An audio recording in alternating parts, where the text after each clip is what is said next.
Opinionated Idiot.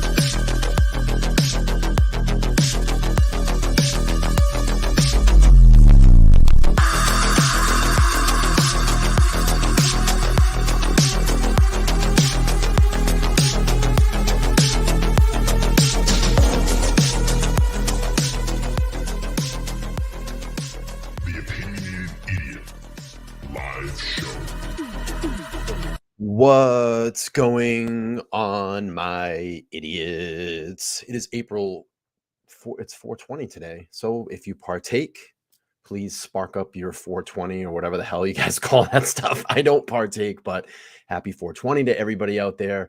Welcome back to another edition of the Opinionated Idiot live show. I want to welcome in everybody here this evening. It's great. The chat is buzzing. I see a lot of people coming in, and we have an action-packed show this evening. We are continuing with part 4 of our Looking Back Idaho 4 series. There's going to be a couple more parts to this, and then we'll do at the end of this like a kind of a wrap-up show. And then I'm going to do probably something for members only, like I did before, and just have an exclusive chat with my members as well. So look forward to that. I'll be posting that. And, we'll get kind of a private wrap up and see how you all feel so far. But what we've been doing in these series, if you haven't seen them already, this is the 4th part to the series. You can go back to the 1st, 2nd, and 3rd part. And we've been going back and looking back because no one has done that in this case. I think I have to say, I think I'm the only channel that has done this so far. We've been going back and looking at the timeline, media interviews, family interviews. And tonight we're actually going to get into what the media was reporting along up until Bryan Kohberger was arrested for being the alleged suspect in the Idaho 4 murders. So how I want to start this off this evening is I'm going to recognize everybody in the chat first. And then I have a quick statement that I want to read. And then I have some cell phone data information that I would like to share with the group this evening as well. A very interesting email was written to me by someone that is in the Moscow Pullman area. And I thought this was something that I wanted to read to the chat tonight. I was sharing it in the private chat. And if you haven't got into our private chat, the only way to get in there to the Discord server, if you would like exclusive access to what we talk about behind the scenes, you can go down there and click the join button there. Memberships start at $1.99 a month, and it will give you access to our private Discord server. And we talk a lot in there, and a lot of my members are in that chat, and they'll let you know. We have a lot of interesting conversations in there. So if you want to get in on that, you can join our memberships, then go over to the community board. I drop the link for members only for the Discord server. You can get in there and hang out with us. So let's do this. Let's acknowledge the chat tonight. Let's go back up and see who is here. Diane's here. She said, "Hello, Bryan. I'm looking forward to your live tonight, even though I'm in a lot of back pain." Ouch. And look at, we are so close to 3,400 subscribers. So hopefully tonight, halfway through the show or by the end of the show, we will hit 3,400 subscribers. If you haven't subscribed to the channel yet and you like content like this on this channel, make sure to go down there, smash that subscribe button, hit the bell notification so you get all notifications. When I go live 3 nights a week, and you can see that down below, Sunday, Tuesday, and Thursdays at 8:30 p.m. Eastern Standard Time. And I don't only just do Idaho content here. We have some theme nights that we do on Tuesdays and Thursdays, but I've made the commitment to bunk that for at least the next week or two because we're going to get through this Idaho series. Shani's here as well. Karen T is well. Amber is always here. It's always good to see Amber. Bolvari is here. New name. I haven't seen that in the chat. Dr. Bob is here as always. Susan's here. Susie, I'm sorry. Susie here is here. Susan A is here. Who else do we have? We have George is always here. Says, I really dig the music. Good to see you, George. Thank you for coming in. Mandy is always here. I'm always talking to her behind the scenes as well. Let's see who else we have. Dina is here too. She's telling everybody happy 420. Yep. If you celebrate, then happy 420. Karen T says, speaking of Bryan's dating life, I leave for 1 minute in damn. The super fan, Christine Brown is here. And she says, hey all. Chosen Rosen's here as well. 2014. Every time I read that, I think of like the Terminator for some reason, but he is here as well. Good to see you. Forward Love is here. Says, hey yo. Hey yo. Is that like kind of like is that a Sylvester Stallone Rocky? Hey yo. Probably something like that.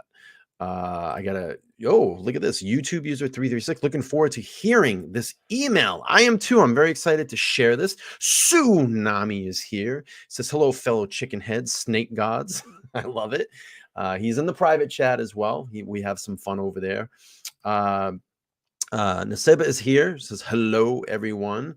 And Aria has joined the live stream. Aria watches us, I think, from overseas, like in London, and the time difference over there is crazy. I think it's like 1 or 2 o'clock in the morning over there. So thank you for joining in on the live stream. Laura is here. Laura and I talk a lot behind the scenes. It's really good to see her as well. Let's see. Kathy's here as well. Hello. Misty is here. I think I'm seeing a lot of new names here. It's nice to see the new names trickle in. And thanks for subscribing, coming over and checking the live streams, because I am a live streamer. I do this 3 nights a week. And I'm actually thinking about adding a 4th night pretty soon here. All right. I think he says, oh my God, I love Rocky. Adrian. I mean, how can you not love Rocky? I mean, it's such a great series of movies, but I think I got everybody so far. So what I want to first do is this. I need to address something. And I always start out with a statement if I have to address something. So my cat, AZ's here. Good to see AZ. AZ, we chat a lot too. Ausane is here. That's a new name. I haven't seen that here. I got a quick question from... it's 1:30 a.m. Nice. This channel's about to blow up. I call it. I hope so.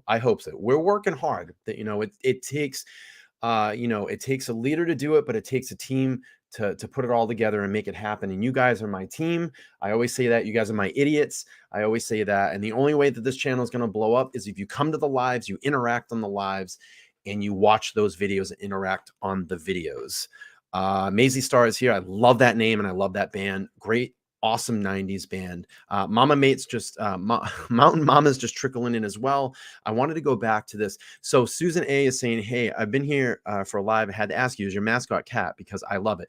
So my cat, and I think Susie's saying this because she's been back from the beginning. My cat presently lives with my mom. I actually was just over there today.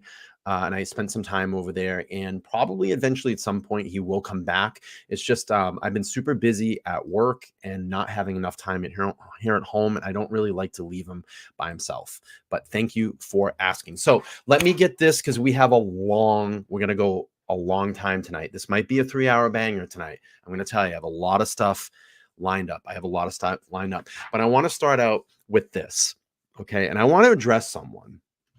And actually, I'm probably going to read this. Let's read it. I think I'm going to read this. I want to address a comment that was left. So Deborah G, it's fine. I'll just say the name. Left a comment. I'd be more apt to donate if you stop making your shows about you and let us be able to listen about Kohberger. Take up your personal issues offline. Seriously, most of us don't care. Likewise, most won't tell you. Okay, well, we've gotten that out of the way. Here's my response. It's my response. I'll get to that super chat in a second. Let me just get to this real quick. And I appreciate your super chat. I'm going to pull that up so it stays there. This is for you, Deborah.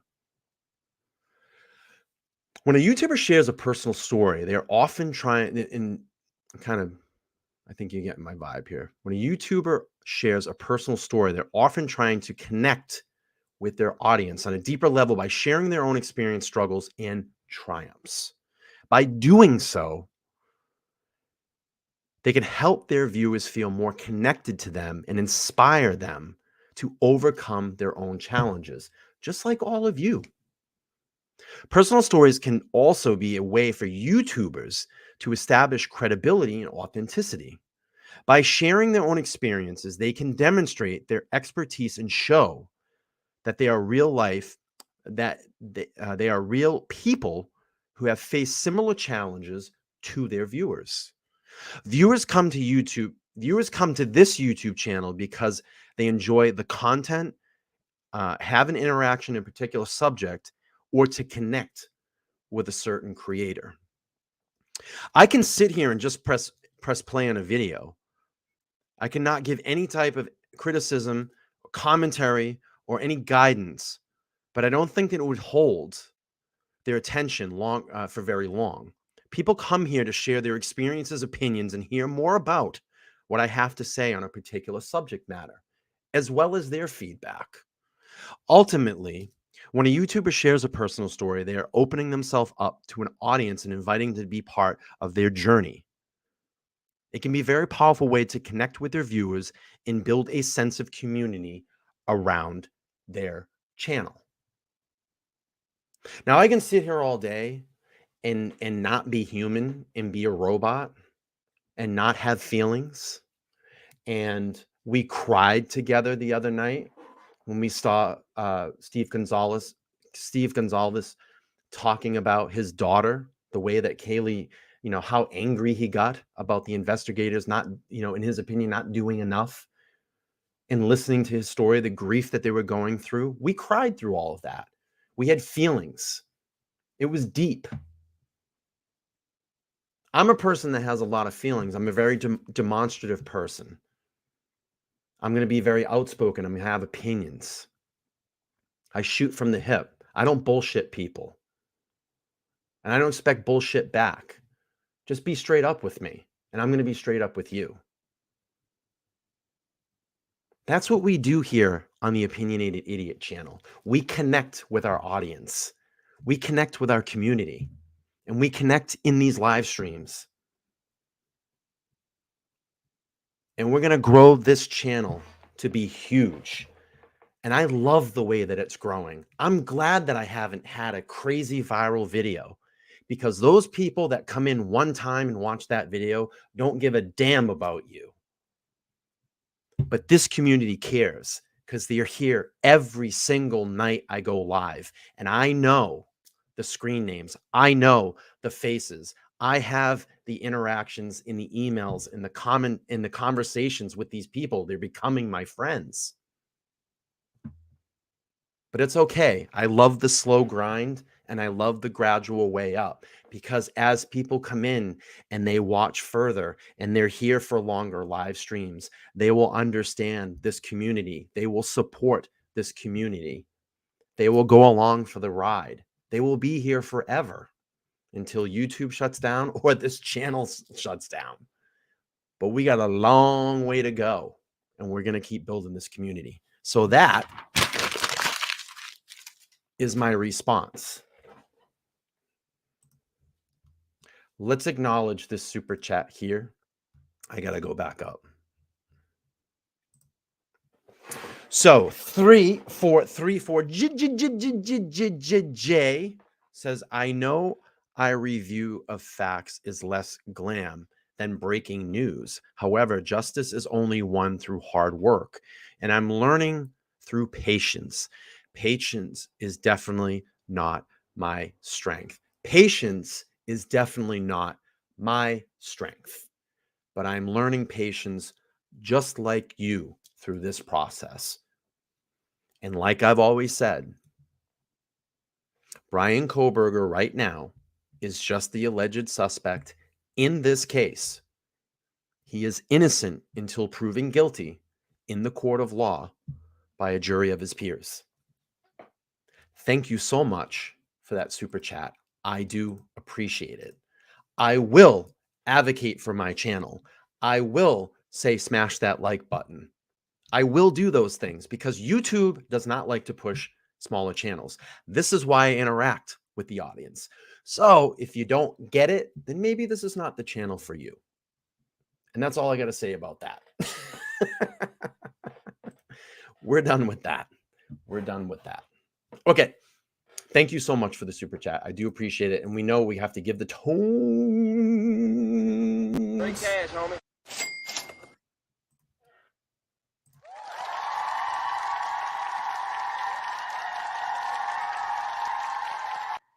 I got you, homie. All right. I got you, homie. Oh, I'm on loop. I got you, homie. I looped it. I got you, homie. I gotta get with it. I Gotta got you, get homie. with it. It was like a four smash. It was like a four banger right there. Okay, let's pull up this email that I got on. Yeah, I gotta do a bing bong. Let's do a bing bong real quick. That was my bing bong. Bing bong. Smoke your bong if you got your bong. Bing, bong, bong, bing, bing, bing. All right, let's pull up this and then we're going to get into the meat, the bones, potatoes of the show. We'll get the meat, the bone, the potatoes of the show. All right, let me bring this up here, get this ready, and I'm going to share this with you all. Okay, so this is about cell phone tower pings, and I was having some discussion with my Discord group, about this, and it was very interesting, and I don't see much bullshit in it, and I actually connected a little bit to me, but let's do this. Let's pull it up. I'm going to read through it. I actually put it on a spreadsheet so we could read through it here. Let me just get this. Okay. So let me magnify this because I have not real glasses here. They're fake, but I do actually really need glasses. So let me make this bold. I'm going to try to, how the hell do I make this larger? What tab do I need to find? I think it's this one. Yeah, let's bring this up. Oh no, go up. What'd I do? Zoom up. Let's go up to like 125. Let's go to 120. Let's go to 420, dude. No, I want it bigger than that. Maybe 200. All right, so here we go. I want to read through this and let's see what we can make of this. So it says, what's this? Okay. I had a specialist come in by the firm and taught us so much about pings. I will break it down so it's not so technical. First off, let's start with the ping that a lot of people say doesn't work. The PCA states that the phone pinged in Moscow, but BK was not in Moscow at the time. I'm going to actually read it up here because it's a little bit easier for me. Let me see if I can bring this down. Okay. I'm going to read it here. I'm just going to read. You guys can chat. I'm not going to see the chats, but the prosecution and the FBI put in the PCA to prove how good pings work. Let's start with the phone utilizing the tower that services King Road. There are 2 AT&T towers and 4 Verizon towers in Moscow. There are not all the towers, but one we will use in this case. In 2017, Verizon and AT&T joined to allow each of us, each other's company. I'm lost here. Hang on. Let me just address this. Okay. Hang on one second. In 2017, Verizon and AT&T joined to allow each other's company to use each other's towers. The Verizon tower is less than a mile from King Road. Most of the time, I'm going to get this at some point. Most of the time, almost 999 out of 1,000, to give an example, always connects to the nearest tower. This is how law enforcement could track the cell tower handoffs as BK drove from Pullman to Moscow. The phone pings at the towers he passes through. Hang on one second, guys. I'm getting distracted. There's a chat going off. I'm getting a little distracted.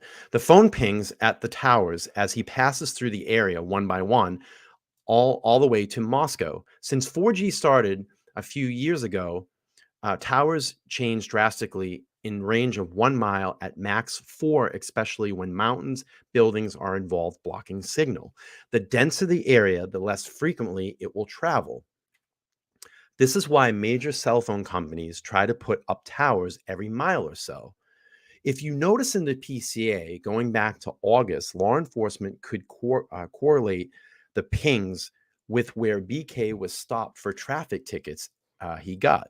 When law enforcement writes 12 times in the PCA, the reason they know this is the tower would acknowledge BK's phone and store longitude and latitude with that time.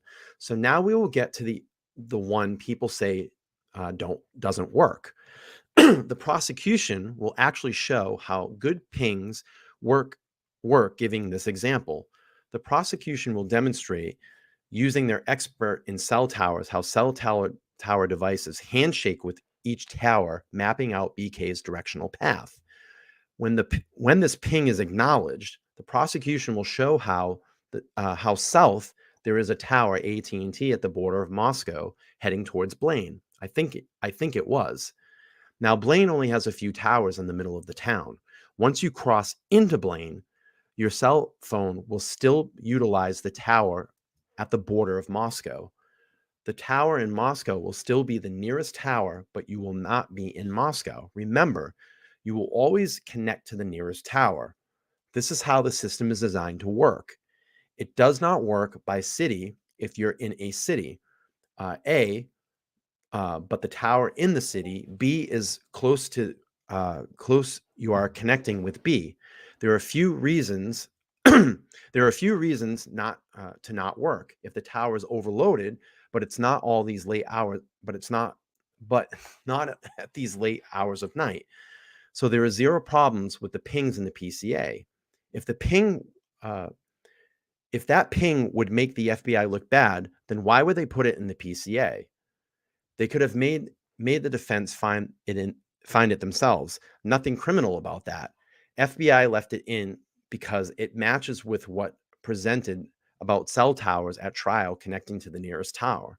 The specialist told us over the past few years, especially the last two, technology has changed, going from 3G to 4G to 4G LTE and to 5G. He said, think of it like a water hose with a tiny, I'm really failing at this tonight. Think of it like a water hose with tiny little pinholes. The further water goes, more pinholes. The further water goes through more pinholes. When you get to the end of the hose, you have a weak stream. Towers work the same way. The more cell phone utilizing 4G, less frequency will travel. Think of cell users like pinholes. The more 4G and 5G that is utilized, the frequency will have a hard time going through a mile at best. There's another reason why they just built a monster tower here in the town of Moscow. Pullman has 2 times the towers of Moscow has. Law enforcement just used pings to locate bodies in Lori Vallow's case. He also told us that so many towers in Moscow, law enforcement and FBI could easily triangulate the location of BK. He told us how the frequency is measured by the time it takes frequency to travel from a cell tower and from a tower to a cell. He told us about data brokers and how every app on your phone keeps up with your location, whether you know it or not. It's like $1 billion business. These brokers buy our location from social media companies, navigation companies, eBay, and so much other companies. The brokers buy and sell the private companies. These private companies sell to the government, law enforcement, ICE, DEA, FBI. It was amazing how he broke it all down. But like you stated a while back, they have to have BK's phone, the data retrieved from it will be unstoppable. So I found that actually pretty interesting. I don't know what you guys feel about it. I mean, I think he's talking a little bit about like geofencing. I've heard that term kind of thrown around before, but I kind of wanted to put that out there and maybe give some food for thought. Um, it makes a lot of sense about diluting the signal and connecting to the nearest tower. And like even just driving through my town and driving out on the highway, there's tons of towers everywhere. And I noticed that every couple of miles there's like cell towers. So it's interesting. It was an interesting email that this person shared with me. I thought it would just kind of throw it out there and maybe give you guys some food for thought on that. So,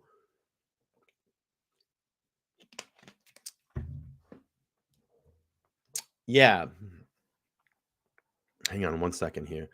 So Christine says, so the more calls and usage means they can't reach further distances. It's like a weak stream. Exactly. And then Tsunami is saying, Manny Joe says, I feel like it's the most valid new news we've heard since January. Yeah, I mean, to me, it didn't sound like bullshit. I think, he was just kind of throwing his thoughts together really quick, probably why it was so choppy. But I don't know. It's just very, very interesting. And then Tsunami says, I get the Edge network in Eastern Washington drive to Pullman to Seattle. And then Karen T says, this makes total sense. So, I mean, if it's always going to connect to the nearest tower, and that's that whole thing about when they're talking about, oh, well, when his cell signal dropped out, for that hour or whatever, and it wasn't picking up, but it showed up his thing in Moscow. So I think, this makes it makes some sense in this case. I have to go back and actually like try to clearly read it because I just kind of spit it out in online tonight. But I know that we were talking about it in the chat, and it like I said, it doesn't seem like this person's like shooting bullshit. So like I said, I want to throw it out there for food for thought, and we'll move into tonight's show. So we're gonna look back and we're gonna go back. I think I have everything lined up in pretty much chronological order as how this was being reported as it was coming out. I'm gonna throw my headphones in. We'll throw up some videos and we'll go through them. Just give me a second here. Yeah, so Misty has a great point. She says they will eventually be able to break down where and when he was at, the exact location, and how many footsteps he took. 100%. Go back to Murdoch. Go back to Lori Vallow case right now. A lot of the cell phone data and locating is becoming a big part of cases now because we have so many things that watch us and that locate us at all times. I do really believe in the whole buying and selling information. These companies grab that. I want to hang on one second. I just want to read what is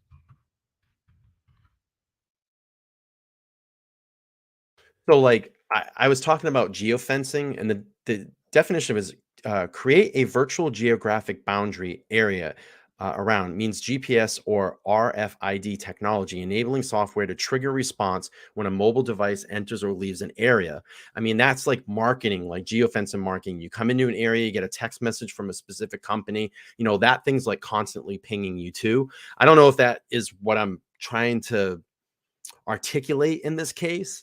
But that's I think with that whole buying and selling information, that's where you might get some like advertisement pins, or you're close to like, let's say like, a Gap clothing store, and maybe you're part of their text updates or something, and you get like a text like, hey, if you come in right now, you get 20% off or something like that. So um yeah, we don't know. We don't know if they did. That's the thing. Imagine if he had an Apple Watch and they download that heart rate data to see where his heart rate was during those, that 8 hours.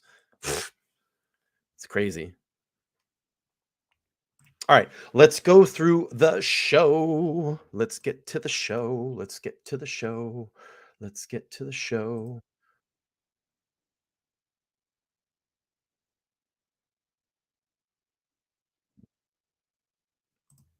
Hang on one second here. Let me look. I want one of the. Okay. Let me get the first video.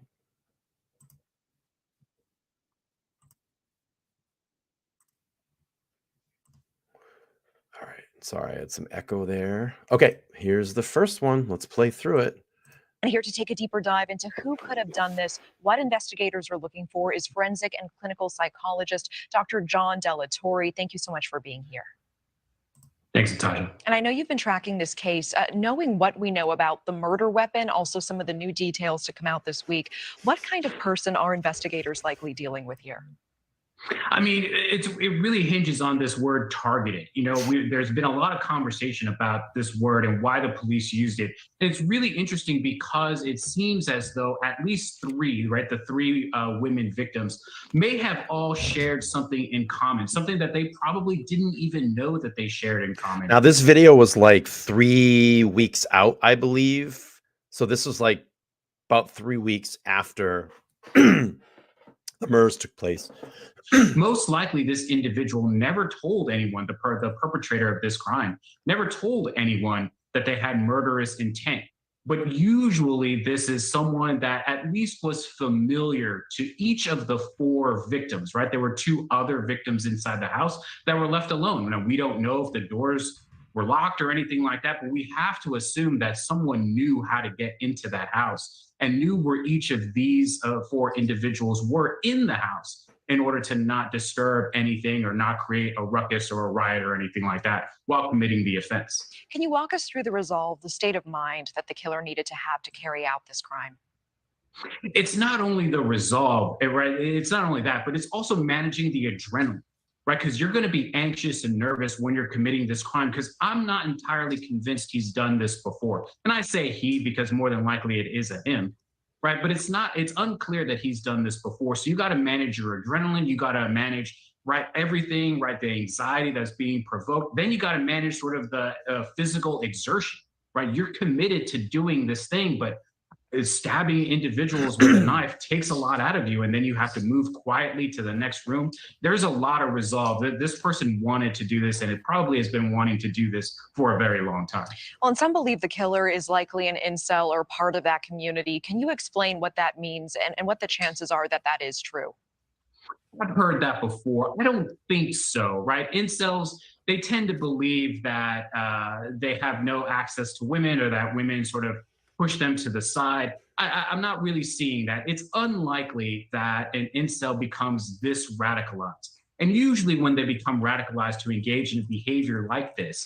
So they were already early saying incel. They were saying that this person that, you know, we didn't know at this time, but this person probably has done this before.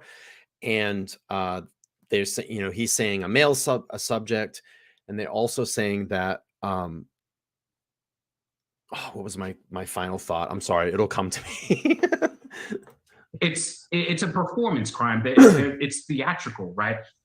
Elliot Rogers, right? ER is the common phrase that incels use online when they're going to do a crime where multiple people are going to die, pulling in ER. This doesn't ring of a performance. This rings of someone wanting to do this kind of crime, not because they believe that the entire women community has shut them out, but more that something else was going on, that a relationship had been spurned by the victims to this individual. And we know forensic results are starting to come back. What could be the biggest clue in that? And certainly DNA evidence has to be what investigators are hoping to find.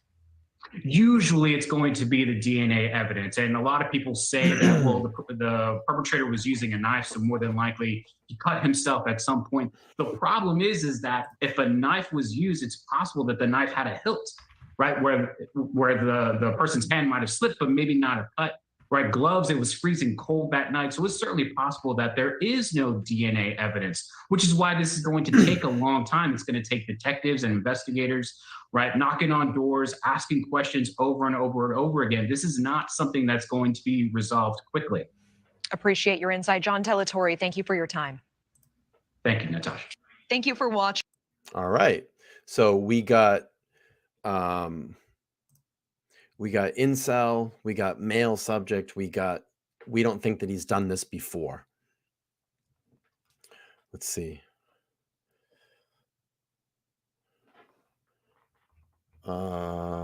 Let's see.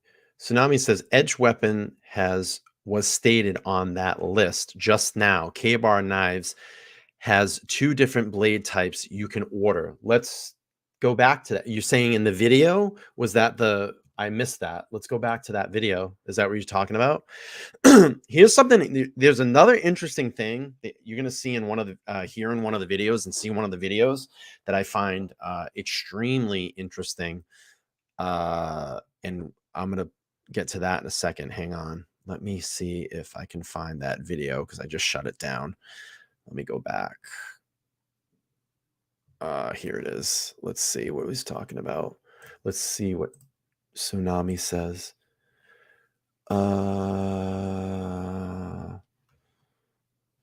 Were you talking about that video, Tsunami? Did I miss you?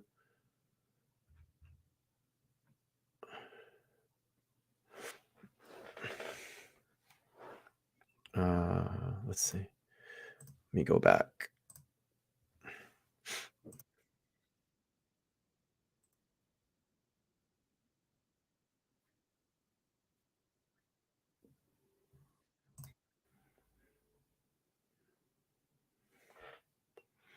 I think he's talking about this. Let's pull it up.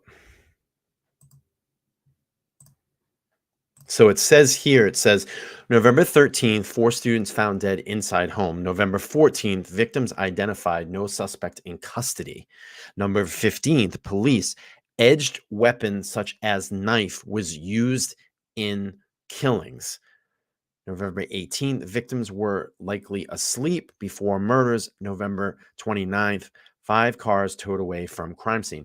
The thing that is very interesting to me too, and it was very early on in all of the reportings and for quite a while, is they kept saying that all of the victims were asleep. They kept saying all the victims were likely asleep. All the victims were likely asleep.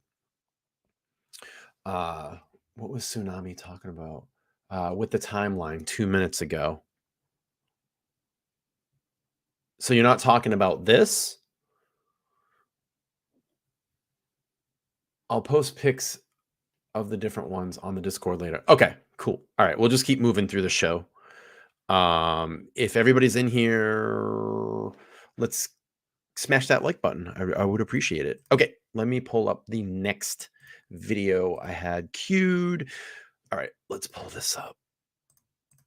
So looking back, so we're doing, like I said, we're going back to media reports and how this was being reported along the way as this case built. I do want to welcome back Tracy Walder, former CIA officer and FBI special agent, to speak about this complex investigation. Tracy, thank you for being here.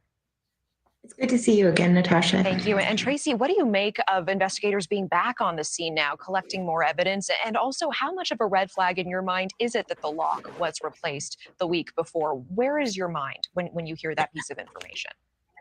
Yeah, I was really surprised actually to hear that, somewhat late on a weekend evening, that it looks like local law enforcement, just by seeing their badges, is who went inside.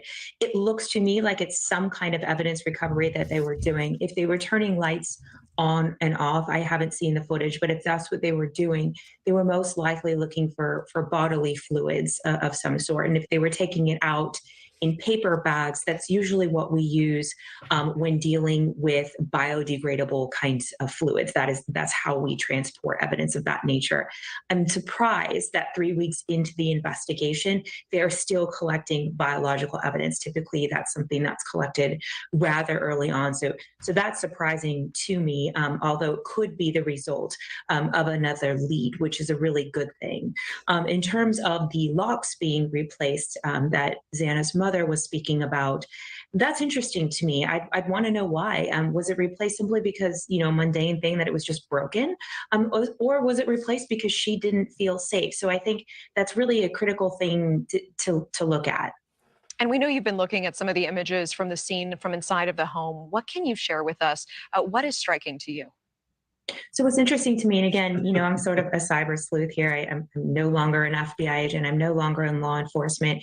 But just in looking at some of the pictures that I've seen that I think folks have probably taken with a long lens into this house, there seems to be evidence taped up on the inside of the kitchen window. So with that, That's interesting. I've never heard that before. Did you guys hear that? Let me know in the chat. Did you hear that there was evidence tape inside the home? That there could have been evidence tape inside the home? If you did, hit a 1 in the chat, or hit a 2 if you haven't heard it. So 1, you've heard of that. 2, you haven't. indicates to me is that Let's go back. of the kitchen window. So with that, I'm no longer an FBI agent. I'm no longer in law enforcement. But just in looking at some of the pictures that I've seen that I think folks have probably taken with a long lens into this house, there seems to be evidence taped up on the inside. I can't get over how tight those streets are. It's so tight, and the houses are so close, and no one, well, that we know of, heard or saw anything outside that house that night. Inside of the kitchen window. So what that indicates to me is that perhaps there is blood spatter. There is some kind of biological evidence there that they did use evidence tape to mark. And so that is an indicator to me that perhaps not all of these victims were killed in their bedroom. We know that Maddie and Kaylee were killed in their beds together, unfortunately, but we don't know for sure about Xana and Ethan. So that indicates to me that perhaps there was some violence that occurred outside of a bedroom. And our viewers. Okay. So this is interesting. Early on here in the investigation, they're even saying that there could have been some violence outside of the other room coming, Ethan and Xana. And, I've kind of had that theory too, that maybe Ethan ran into Bryan. Maybe he was coming out of the bathroom or something like that, because there's been reports that he was killed either in her room or found halfway out in the hallway or halfway in the doorway. And I've kind of always thought that too, to give Bryan that reason to come down from the 3rd floor and strike another victim before, strike 2 other victims and scrub them out before he leaves, or the alleged suspect. I'm sorry, the alleged suspect, to scrub them out. So I think that suspect must have heard something coming from that direction to go in that direction and murder Xana and Ethan. He had to have seen or heard something. At the start of the investigation, shocked at the blood on the exterior wall of the house. Can you explain how that happened? What does it tell us? So that's a hard thing to really talk about. I'll be honest, I have never seen something like that before. I have seen violent crime scenes. I have never. Yeah, so Amber's asking, I get that, Bryan. Why does Kaylee's dad keep saying he didn't have to go upstairs? There's something to that. There has to be. The only reason that I think that he would say that is, what would you say? And again, I'm not being attacking, but I'm just saying, if your daughter was brutally murdered,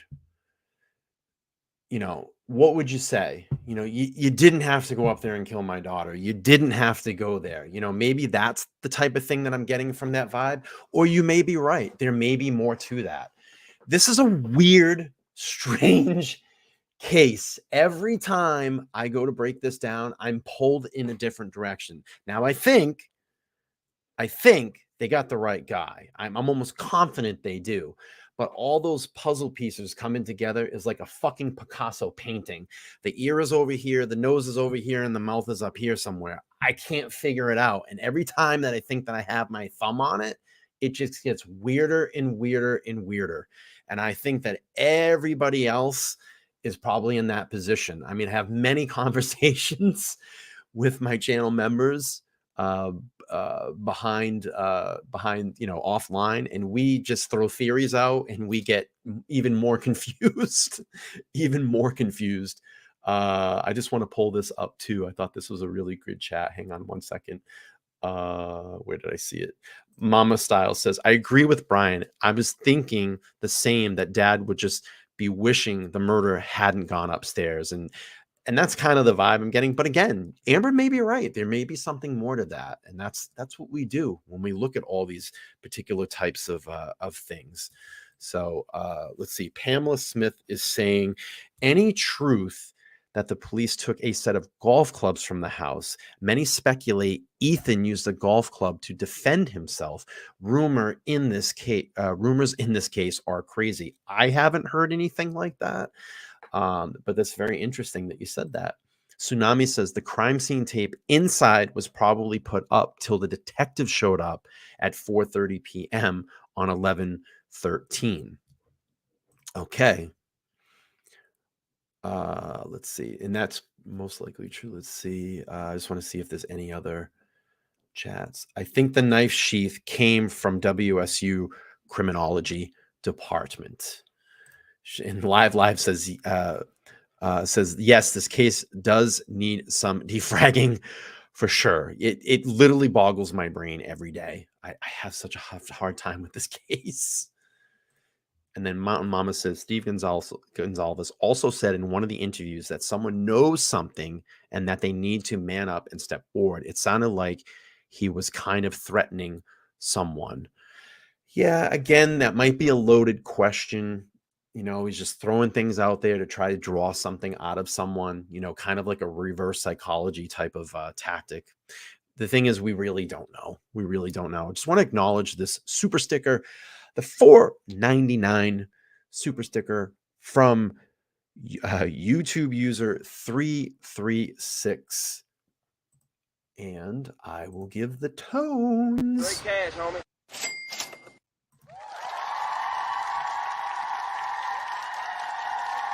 Let's do a Steven. We'll do a Steven this time. All right, everybody lean back and relax. All right. Bar. Thank you so much for that super chat and for supporting the channel. Okay, let's keep on here. Let's keep on. Seen blood coming out of the side of the house. I'm not certain if it's been confirmed that it's blood or not. It certainly looks like that to me. That's probably the result of sort of bad lining in the house or faulty sort of caulking of the house, and really an overabundance of blood, quite frankly. If you look at the images, I guess, of the house and where the blood is, that's the room that would have unfortunately been Xana's room. But it's hard to know whose blood that is. Yeah, the exterior wall outside of her room, and one can only imagine the sheer amount of blood in order for it to. So I would probably guess that her bed is up against this adjacent wall here. So let's just say she was killed on her bed. That would probably be the wall that her bed in, or maybe that's where her body or Ethan's body fell. I know that sounds very grotesque and it's gross to think that. But yeah, that's pretty deep. Drip down an exterior like that. And certainly, you know, the parents speaking to Bryan Enton are frustrated in the past weeks.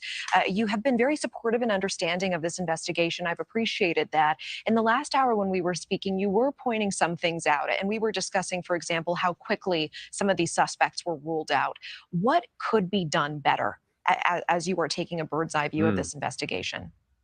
Yes, and you know, I try to be as supportive of law enforcement as possible. You know, I don't think that they are ultimately trying to do the bad thing. I think they are trying to do the right thing. But what I do think could be better is communication, because I think it was Olivia Gonzalez who just said in that clip that you're referencing was that she feels that this absence of information is creating sort of all of these theories and all of these sort of people that are becoming victims that don't necessarily need to be. And so in my opinion, I do think that communication could be done better on the part of law enforcement and their public affairs office here.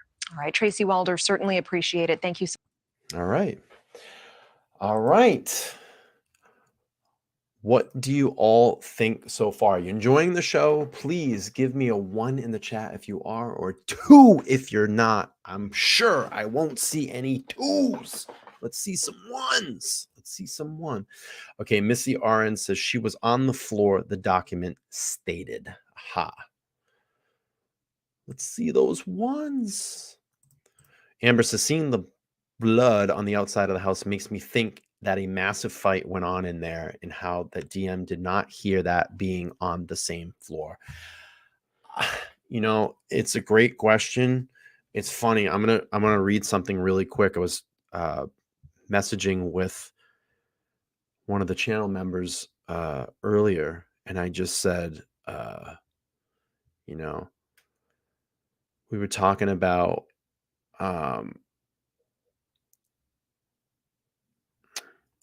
you know, I've thrown around this theory too. You know, did DM have some type of conversation with Bryan Kohberger on the way out?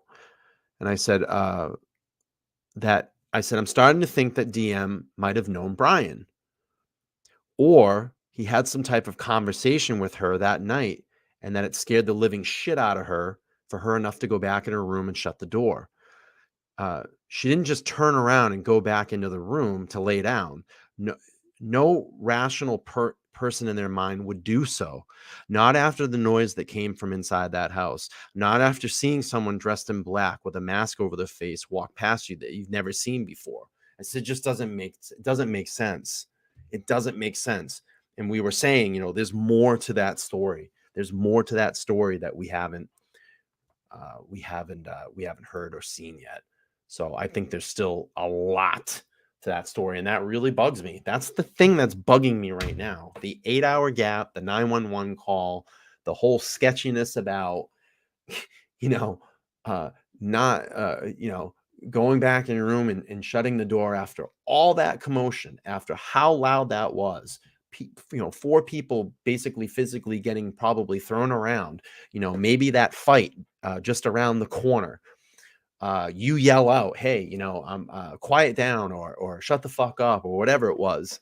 And that you just go back in your room after everything goes quiet, after someone walks past you clad in black with a mask over their face that you've never seen before, walk out a sliding glass door in the night, that you just decide, hey, I'm going to go back in my room and just go to bed. I'm not going to check on anybody. I'll make the call. You know, I'll have someone make the call at just before noon the next day. Don't make sense to me. It don't make sense to me. Just doesn't make sense. Amber says, I believe you're right. I believe she knows him personally. Could be. Quite could be. Chosen Rosen saying Gen Z. Yeah, but every rational person would just not do that. It can't be.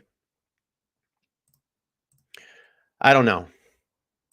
I again, I don't have all the evidence. I don't have all the answers, but I'm hope that we find out, and you know, I hope we get some answers because we need justice in this case. All right, let's pull this up. Students as they slept in their beds.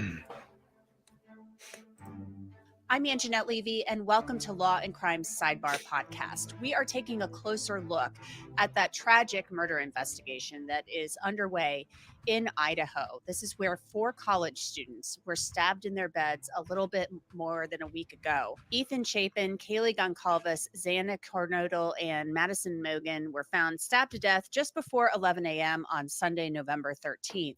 All 4 students had been out for the night before, but police said that they've been working on the timeline, and they've been able to determine that all of those students, the 4, were home by 1:45 in the morning. So they've really established a timeline here, and then that 911 call was placed at 11 a.m., so just about 9 hours later. Interesting theory here, and this has been thrown around too. Party of 5. Oof, 5.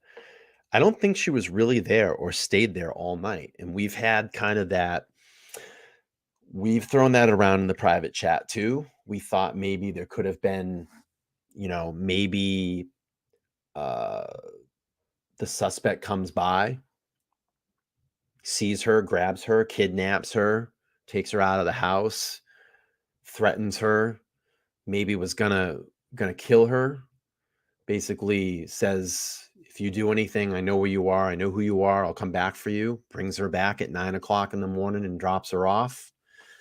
You know, we've thrown that theory around too. Some people have said, you know, she wasn't there the whole time. She left. She came back. So this is an interesting point too.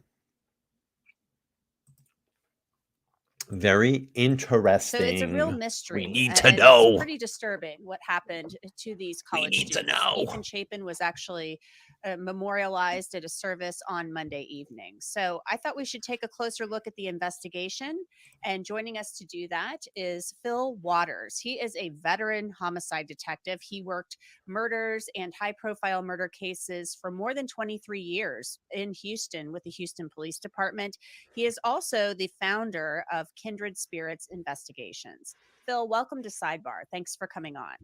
Thank you, Angela. I appreciate it.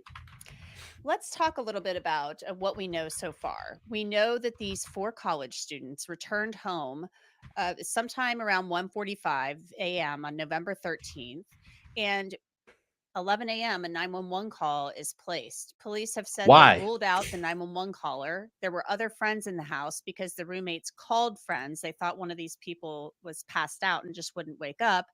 And so they said they've ruled out the roommates too, who were home when this happened. So what are your thoughts as a veteran homicide detective about what we know about that timeline so far and the fact that they say they've ruled out the roommates and the 911 caller? Oh, will you pause it real quick? Well, I can tell you that initially on any investigation, and certainly one of this magnitude, it's very important to eliminate suspects as it is to find the right person. So when you get through that process of elimination, and of course, the people that are closest to the event are going to be the first ones that you're going to look at. And they're going to have to provide some sort of explanation as to what they heard, what they didn't hear, where were they in the house when this happened. Now, my understanding is this is a 6-bedroom. It's a pretty good size house. And it appears that each one of these students were living in those separate. So the thing that's very interesting about the IDs, and I actually went back with Laura. I don't know if she's in the chat, and we talked about this, and we went, and I actually want to bring up the probable cause affidavit at some point again and go over that, because there's a lot of things in there that we missed. And I don't know if Laura is here. We figured that Xana was identified by her ID. It states that in the PCA, but Maddie, Ethan, and Kaylee, it doesn't say anything about them being identified by their ID. I think Ethan was identified by a friend, and Kaylee and Maddie were identified. It says there later on. So they weren't ID'd at the scene via their IDs. So that's something very interesting too. Laura, did I get that right? So we figured Xana was ID'd by her license. Ethan, I think it said, was later identified by a friend, and correct me if I'm wrong, Laura. And then Maddie and Kaylee were identified, it says thereafter or something like that, meaning that they were probably identified by family or friends. Am I right on that, Laura? I think because we were talking about this the other night on the phone, actually. Let me know, Laura, if I'm right on that.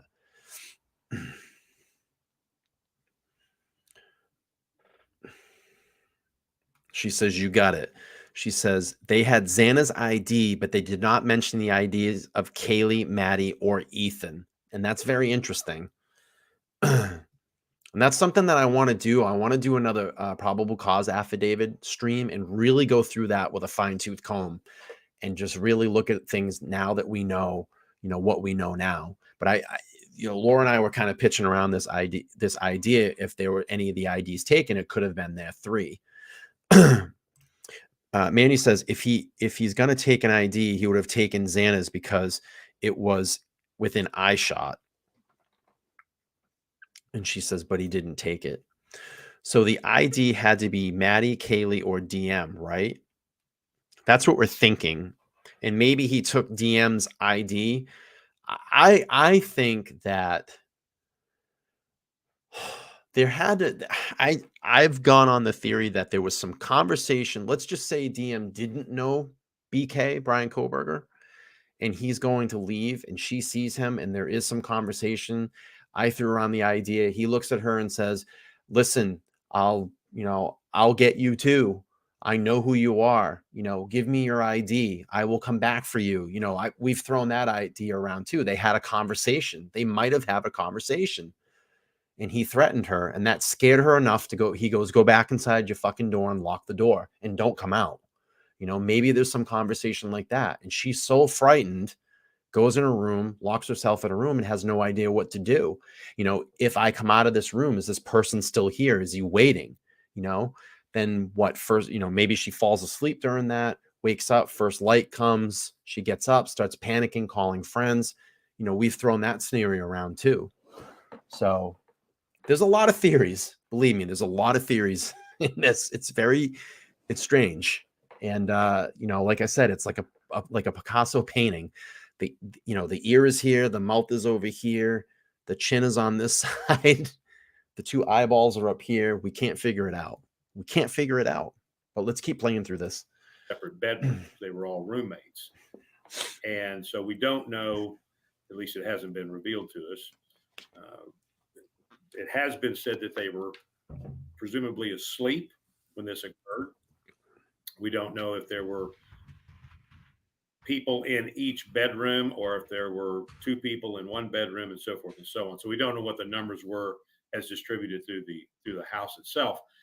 The two roommates that survived this thing, it's not a big, I know some folks have been making a big deal out of the fact they didn't hear anything, but given the type of weapon that was used and I didn't see super chat come the through. detail that's been released that they were presumably asleep when this occurred doesn't really suggest that they would have heard anything anyway, because that's certainly a silent way to kill someone. And if that person, the suspect, is on them, it doesn't give them time to cry out. So Let me see. Hang on. the scene itself is going to be kind of complicated in the sense that you've got to, if you can process that scene and look and see what the movement was of the killer, if you can kind of take a look at who the first victim was and then where did it go from there. Christine, no super chat came through. I just got the $1.99 from Shani that just showed up. Shani, thank you so much. Not only the timeline of when. Hang on. Thank you so much. Let me acknowledge the super chat. Shani sent a $1.99 sticker. Thank you so much. Straight cash, homie. But I did not see yours come through, Christine. I got you, homie. Okay.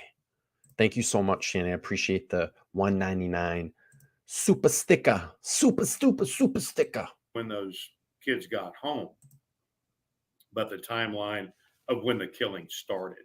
Now, I've seen in some of the reports that they're speculating that the killings actually started occurring around 3 o'clock in the morning. Now, I'm not sure how they've been able to determine that. They know that they got home around 1:45. So that hour and 15-minute period there, I'm not sure how they determined what was happening. So they're going to have to let the scene talk to them. And all right, let's acknowledge this. Christine Brown with a $5 super sticker. It fell down the other day. I got to put it back up. We'll put it back up. It fell down the other day and I forgot to put it back up. It's up there. It's up there. Let's give her the tone. How dare you? Straight cash, homie.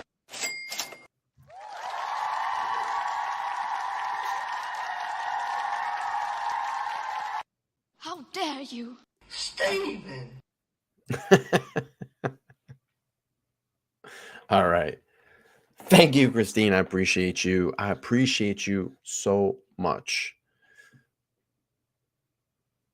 So Bonbon says, I believe they got the wrong person and there is people out there that did this. Bonbon, give us some supporting comments in the chat. I'd love to see why you think that BK is the wrong person. Let's keep playing through this, guys and ladies, and try and to germs. let the evidence lead them where they need to be. But right now, they've got a lot of evidence, and it's not leading them in a particular direction in terms of a suspect. I like what you said there about letting the scene talk to them, because I can't imagine, and I hate to be gruesome here, but stabbing somebody takes, I mean, a lot of energy. So I would assume that in the act of stabbing somebody, and I don't know the nature or where these wounds were, I just know they were stabbed, that there would be something left behind. And we heard too that there were some defensive wounds. That's what the police had said. Some of them had defensive wounds. So is it possible the killer left something that is going to help identify that person? I'm going to be eating a Chipotle burrito and testing it on my NutriSense glucose monitor. In most cases, at least from my own experience, when a suspect at a scene, they do bring something to the scene themselves, right? So there's going to be something that they have left behind. Now, whether that's DNA and so forth and so on, unless they were prepared to not leave that kind of evidence. But when you've got something that is so personal, like a stabbing, where you've got to have direct contact, and especially when you have defensive wounds. So the normal course of events would be at the autopsy, they're going to take fingernail scrapings off of each of these victims in the hopes that we're going to have some sort of identifiable DNA profile underneath those fingernail scrapings. So there's a lot of things, and in my experience as well, when you have an edged weapon that's used, it's usually used in a flurry. And when that person is doing that, they don't really have a concept of where that blade is going. And so there are many times when the suspect will actually cut themselves in the process of the stabbing. And then again, they leave a part of themselves behind, leave some DNA there. So the blood evidence, I'm sure, is huge in this case, as most stabbings are. There's a lot of blood. So it's going to be a determination of looking at spatter or looking at blood drops in specific places and take those samples, because you don't know if that's the blood of the victim or if that may be the blood of the suspect. Yeah, and you could have a mixture in there. We see that sometimes in a lot of cases, that especially in something so violent like this, there is a mixture of different blood and DNA. Phil, I'm wondering, they brought the FBI in to assist. Apparently they have 2 agents from the behavioral analysis unit who've been brought in, plus other FBI agents. So you've got a lot of people working on this case. So obviously you look at the scene. I'm assuming you're going to go through their cell phones, the college students' cell phones, the victims' phones, go through the phones of anybody who was in the house. I'm thinking to myself, we live in a world where there are cameras everywhere now. Yeah, I just want to support this. So Karen T says pings are way more accurate than that. The sheath was found relatively soon. I think that in the first couple of hours, and it was actually seen relatively pretty quick in the investigation. And I just want to add some supporting comments to Karen T. And just in response to Bonbon, if you go back and actually watch the Murdoch case, and you can probably look up the just type in, like, to your YouTube search, like Murdoch cell phone pings or cell phone data, the meticulous nature that they can break cell phone pings and where location and latitude and longitude, and we actually talked about this at the beginning of the stream, is almost I wouldn't say like mind-boggling, but it's amazing how close they can literally break down locations of cell phone now by feet, almost some by inches. And that's how they actually put Murdoch in specific. They mapped it out, his steps that he took along a map. You can watch the whole section of that trial. It's pretty incredible how they can get into that. Yeah, absolutely. I just wanted to do some clarifying. But like I said, you are open to your own opinion, Bon. We just try to throw everything out there, see what people think here in this chat, and we kind of throw some theories around in opinions. But totally, yeah, totally. Misty says, I think the first cops arriving went in, secured the scene, and the other cops showed up.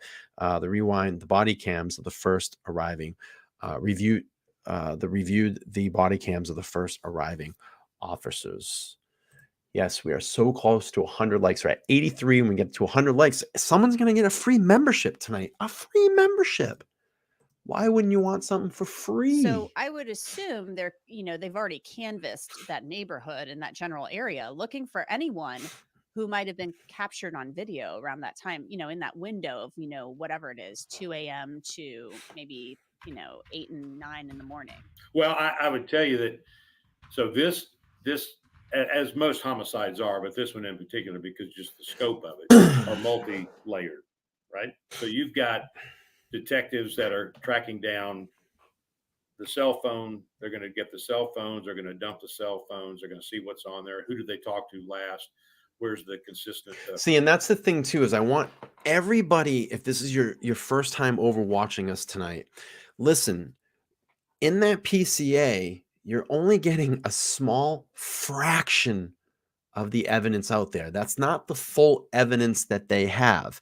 And this is a good point that this gentleman's bringing up right now. And I'm sorry, I forgot his name. But you have to make sure you understand there is cell phone data. There's going to be search history data. There were multiple computers that were seized. We've seen bank accounts. We've seen social media contacts of the victims and Bryan Kohberger. You have evidence at his parents' house that hasn't even been processed yet. You have the car that we haven't even heard about it yet. You haven't even heard about fingernail scrapings under the victim's fingernails. You haven't even heard anything about the 103 pieces of evidence that has been collected at King Road. You haven't heard anything about the 4,000 photos that were taken at King Road, the digital scans of the inside and outside of that home. There is a lot of evidence that you have not heard in this case yet. So you can't really, squeeze this down to a very small space and say, this is the only evidence they have. There's a lot more evidence out there that you haven't heard yet. The phone calls being made, so forth and so on, pictures, that kind of thing. Do they have anything on their videos that were taken earlier in the night? That's right. And take a look at those things and see what people we have around those kids, and see if those folks can be identified. So everybody that you're going to see, let's just say there is DNA in that car. You're going to see the piece of the vehicle that had DNA, the carpet or whatever, and they're going to say, we found DNA here, or maybe it was on a seatbelt strap. You're going to see the seatbelt strap. We found DNA here. Oh, on the pedal of the brake pedal. The brake pedal is going to come into court. The gas pedal is going to come into court. The shifter knob, whatever. If there's any piece, you're going to see all that get brought into court. And I think Amber makes a very good point on this as well too. So that's the thing. I don't want people to minimize the evidence, because there's a lot of things in this that we have not even seen or heard yet. And there's probably, we still don't even know the motive. We're going to hear the motive. We're going to understand the motive. We haven't even heard that yet. So we'll keep playing on. Identified and spoken with. That is going to be something that at least in my department, we would work the witness side, we would work the scene side. So we had a pair that one would work one side, one would work. I think the car is going to be big. I would assume they have some sort of a similar system where they're delegating parts of the investigation to a variety of. So, Bombits, what if there's no DNA in the car? Absolutely. I think the car is going to be big as well too. Detectives that are specifically tracking down those. But you were talking about cell phone pings. Are you ready to pursue the career of your dreams? Start your future today at Master. So the videos, of course, I would go back to the exactly. If we can capture that's why we come here anywhere on video and see if we have people that are with them consistent with those videos as they move through the evening. And now I have seen the one video there at the food truck. There was a guy there in a hoodie. I think I read where he's been eliminated. So, but they're culling through those things, and if they can find any other additional video off of another house across the street, off of a business, I would even be going the route that was taken from the bar to the food truck, from the food truck to the house, and see if we've got any video, and if we have any vehicles, or if we can see who they're with, that may not have been revealed beforehand. Well, it certainly is a case that is confounding and awful, and it just seems to me that this would not be random, that this person, I would assume, more than likely knows these people. And to talk about, just the intimate nature of stabbing, I would assume that the killer knows the victims. Would you make that assumption, or can we not do that yet? Well, I think when I talked before about this, we talked about the randomness or the possibility that they knew these folks. There's no doubt, at least in my mind, what little I know about it, and just what I'm reading, that this was a targeted event. And the reason that I would say that is just because of the evidence that I know of and my own observations. Is you've got two occupants, two residents in that house that were untouched, were not harmed in any way. So these four individuals, for whatever reason, appear to be targeted. Now, does that mean that the person that targeted them was random in the sense that they didn't know them at all and they just picked them out out of the clear blue sky? They're having too much fun, I'm going to go, put my misery on them?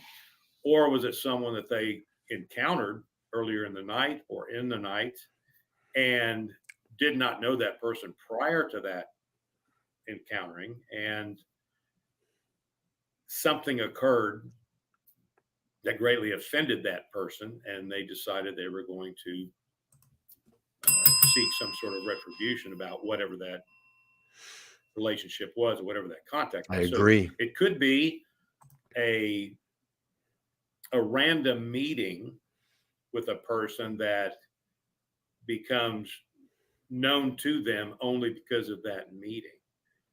But then the other side of that is that it may be somebody who knew them and for whatever reason decided to go and kill four people with just reckless abandon. I mean, there doesn't seem to be any hesitation in this. Something triggered this suspect to do what they did.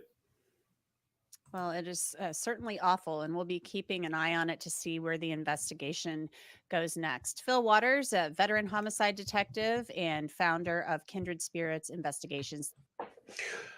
Okay, well, we are still moving along here. If you're just coming into the stream, or you're just stopping by, kind of figuring out like what's going on here, what we're doing here is this is part 4 in our series of looking back at the Idaho 4 and what got us to this point. If you haven't seen first, second, or third parts, you can go back and check that back in my videos that are posted online. Just click on the live stream tab and they're all right there. And then once eventually this all, when I conclude this series, I will kind of lump all of those together so you can go back and watch those live streams. If you're first time over here in the chat, please make sure to subscribe. If you like this comment, turn on your bell notifications. I go live 3 nights a week, Sunday, Tuesday, Thursdays at 8:30 p.m. Eastern Standard Time. And I really would appreciate if you smash that like button right now. I would appreciate it. Once we get to 100 likes, we're going to give away a free membership this evening. So let's keep going on with the theme here and see where we're at. All right, this one here is about the food truck suspect. The food truck suspect. Let me just find the video. Hang on one second. All right, here we go. Let's play We it. want to turn now to our questions from our viewers and our listeners. The first one comes from Shania Wozniak. I hope I pronounced that properly. And it's posted on Facebook. And she asked, Joseph, I'll direct this first one to you. Why haven't they revisited that one person who was at the food truck kiosk downtown? I feel they've cleared everyone way too early. Oh snap, Sharon, there is a YouTuber that does timelines. I won't say the name, but I send a mod or Brian the name. The person is known for the way they put timelines to make sense as given by investigations. I don't know who it is. In this investigation. So we believe that she's referring to the man in the hoodie at the food truck who was near Maddie and Kaylee right before they went home for the evening. So what's your thought on that, about them not revisiting that or going back to him? As far as we know, they said that they don't believe he's involved. Yeah, that's the key. You said, as far as we know. We don't know what they've done. They know where to find him, though. And I would imagine along the way at some point in time, if they think that there is some kind of connection to these crimes, because we can't just call it a crime. Yeah, she was in the chat the other night. Multiple homicide, each individual victim.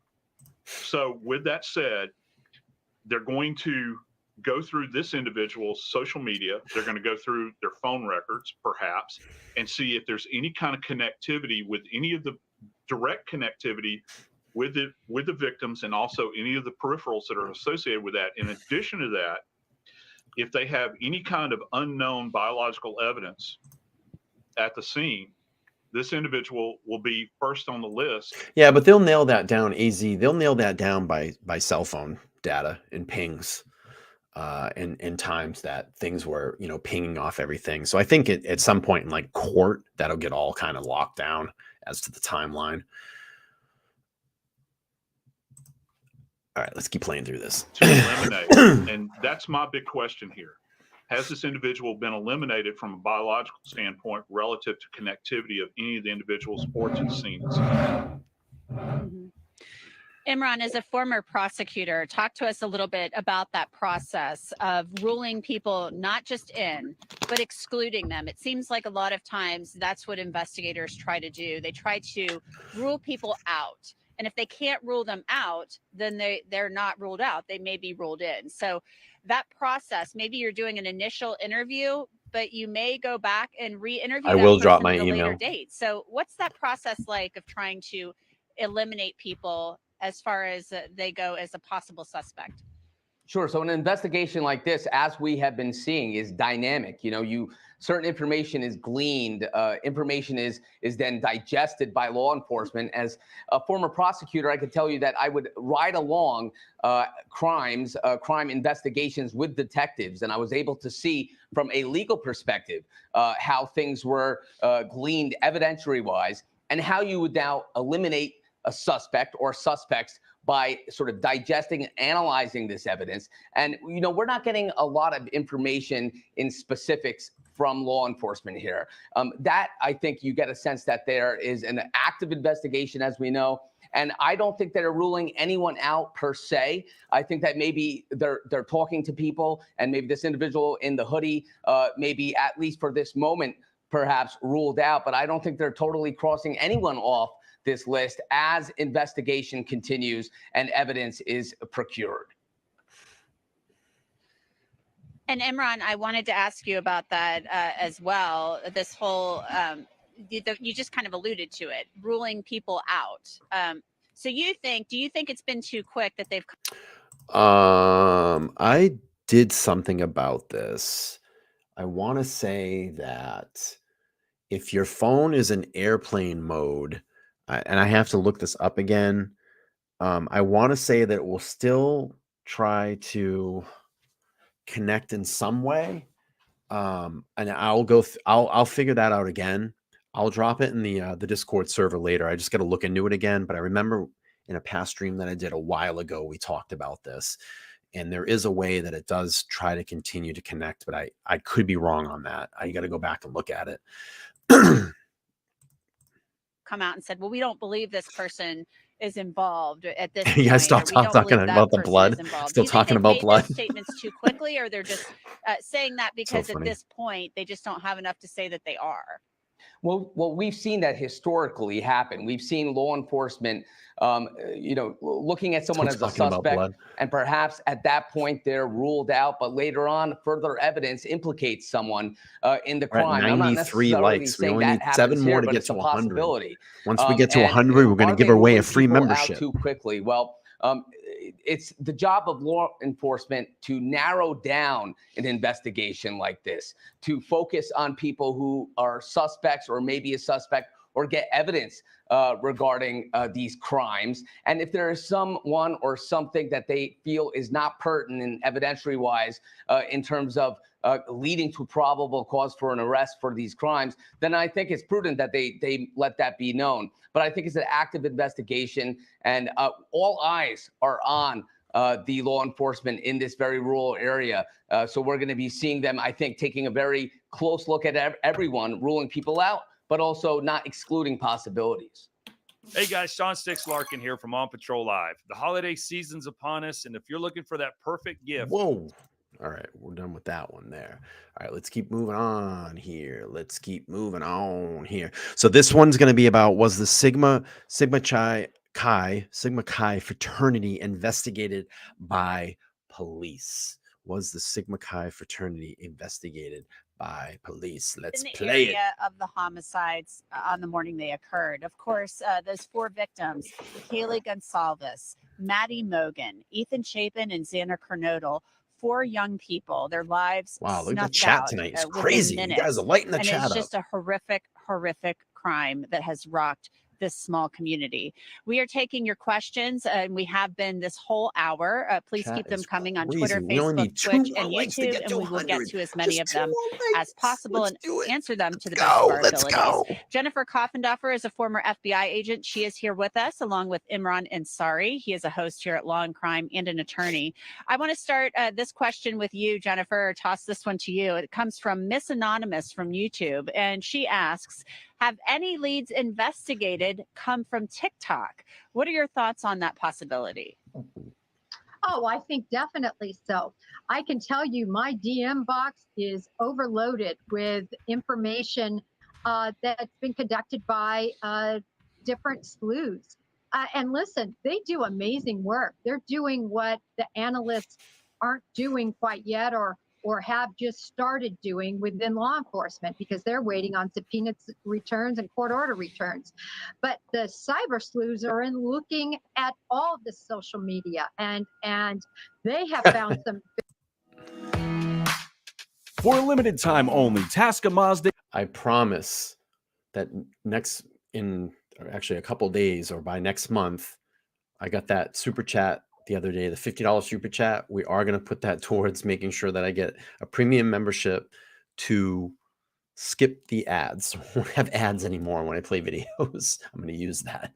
Thank you for that $50 super is chat. offering up to $750 off in stock Mazda CX-50 models. Very interesting clues, things that are being said, definite pictures of this possible Elantra We at 100? that they have found in the background, even of We're at 99. Maddie, in one picture. So they're finding great information, and those are being sent in, I can assure you, to the FBI and to the tip line, so they can be further evaluated by law enforcement. And they are collecting that information. The Moscow police has put that information out, that they are asking people to upload any digital evidence to the. So we have a new membership, a new member. I can't pull it up, unfortunately, but Christine Brown has gifted a membership to Misty. Misty is a new channel member. We just hit the 100. We just hit 100 likes. Let's do the tone, everybody.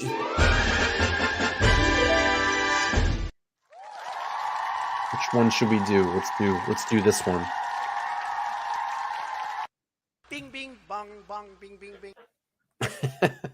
All right, let's keep playing through. FBI's website. Thank you So so that is a much. place where people can submit that information. We want to take this next question, and it comes from Allison from YouTube, or it might be Alacan. I hope I'm pronouncing that properly. Did they interview peeps from the frat house? And let me tell you, I will answer that question. I'll take that one. Yes, they have. And I've spoken to people at the Sigma Chi house where Ethan was a member and where Xana and Ethan attended the party that night at the Sigma Chi house on November 12th, just a short distance away from the house where the murders occurred.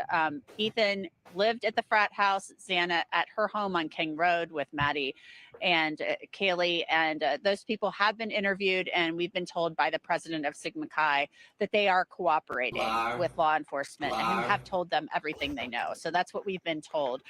Imran, this next question will go to you. Fernanda Volcanis from YouTube asks, with no break-in, dog trapped in one of the rooms, no footprints with blood outside the house, couldn't the killer be a friend who went to sleep together and did it without haste and fear? So that's a hypothetical here.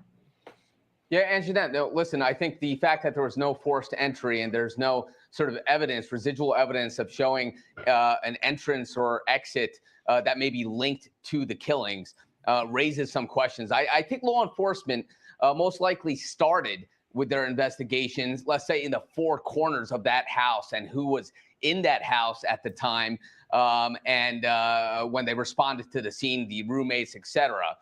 There is that aspect of the house being a gathering point for college students and friends and whatnot that may complicate things, because the fact that there's no forced entry lends itself to an idea or a theory that this is someone who is familiar with one or all of the victims here. But, you know, I think law enforcement started in the closest proximity of where these bodies were found, and they've sort of expanded from that search. But it is very interesting that there's no forced entry and there's no evidence of entering or exit regarding, you know, say the bloody footprints or things like that. And I think law enforcement have looked. Join large-scale battles with military vehicles. The online action game War Thunder has received a major at that, and they continue to look at what was in the four corners, if you will, of the house and now beyond. Interesting you bring that up about the entry point, because they're not commenting. I asked specifically Imran and Jennifer, how do you think this person got in the home? And they won't say. Everybody's been speculating about that sliding glass door at the back of the home that leads to the second floor. That seems likely, but we just don't know. It's one of those questions we'd all love to have answered. Jennifer, this next question is for you. It comes from Handsome Hensley on YouTube. Is it possible there may have been some type of altercation at the frat house, or maybe one of the frat members had an issue with them and followed them home? It seems that they must have had knowledge of the layout of the home. Was anybody at the frat interviewed? Well, we know they were, but your thoughts on this possibly being an altercation at the fraternity house and the party? Obviously, these are all just people, you know, asking questions about things they're wondering. Your thoughts on that possibility? Well, there's a huge hiatus of time between the time they were at the party and the time they returned home, seemingly, at least from the timeline that we have made available to us through law enforcement. So as far as we know, those gaps have not been filled yet. Was there an altercation? We don't know, because we're not privy to those interviews. I can tell you I've personally seen, though, different videos that have been sent to me at various times, you know, certainly interesting verbiage between people at the Sigma Chi house and Maddie and others. So, you know, that they're going to be looking at all of this. Did anybody have an issue? But I think because here we are weeks out and we still don't have a prime suspect, we are at the furthest reaches of the web that are on the peripheral of these individuals, meaning they are not the most obvious suspect, seemingly, or else we would probably have that suspect named by now. Yeah, definitely. Well, Good we're point. all just guessing, really. Just briefly, Imran, we don't have a lot of time left, but as a former prosecutor, how involved would the actual prosecutors be in this case? Because obviously the law enforcement does the investigation, but the prosecutor has to win the case should it ever go to trial or be prosecuted. So we know that the prosecutor hasn't really said much since an interview about a week ago, but briefly, how involved? What do you want me to go back? You want me to go back in the video, Mandy? Let me know in the video. Did I miss something, or do you want to hear something again? Let me know in the chat, Mandy. Did she say?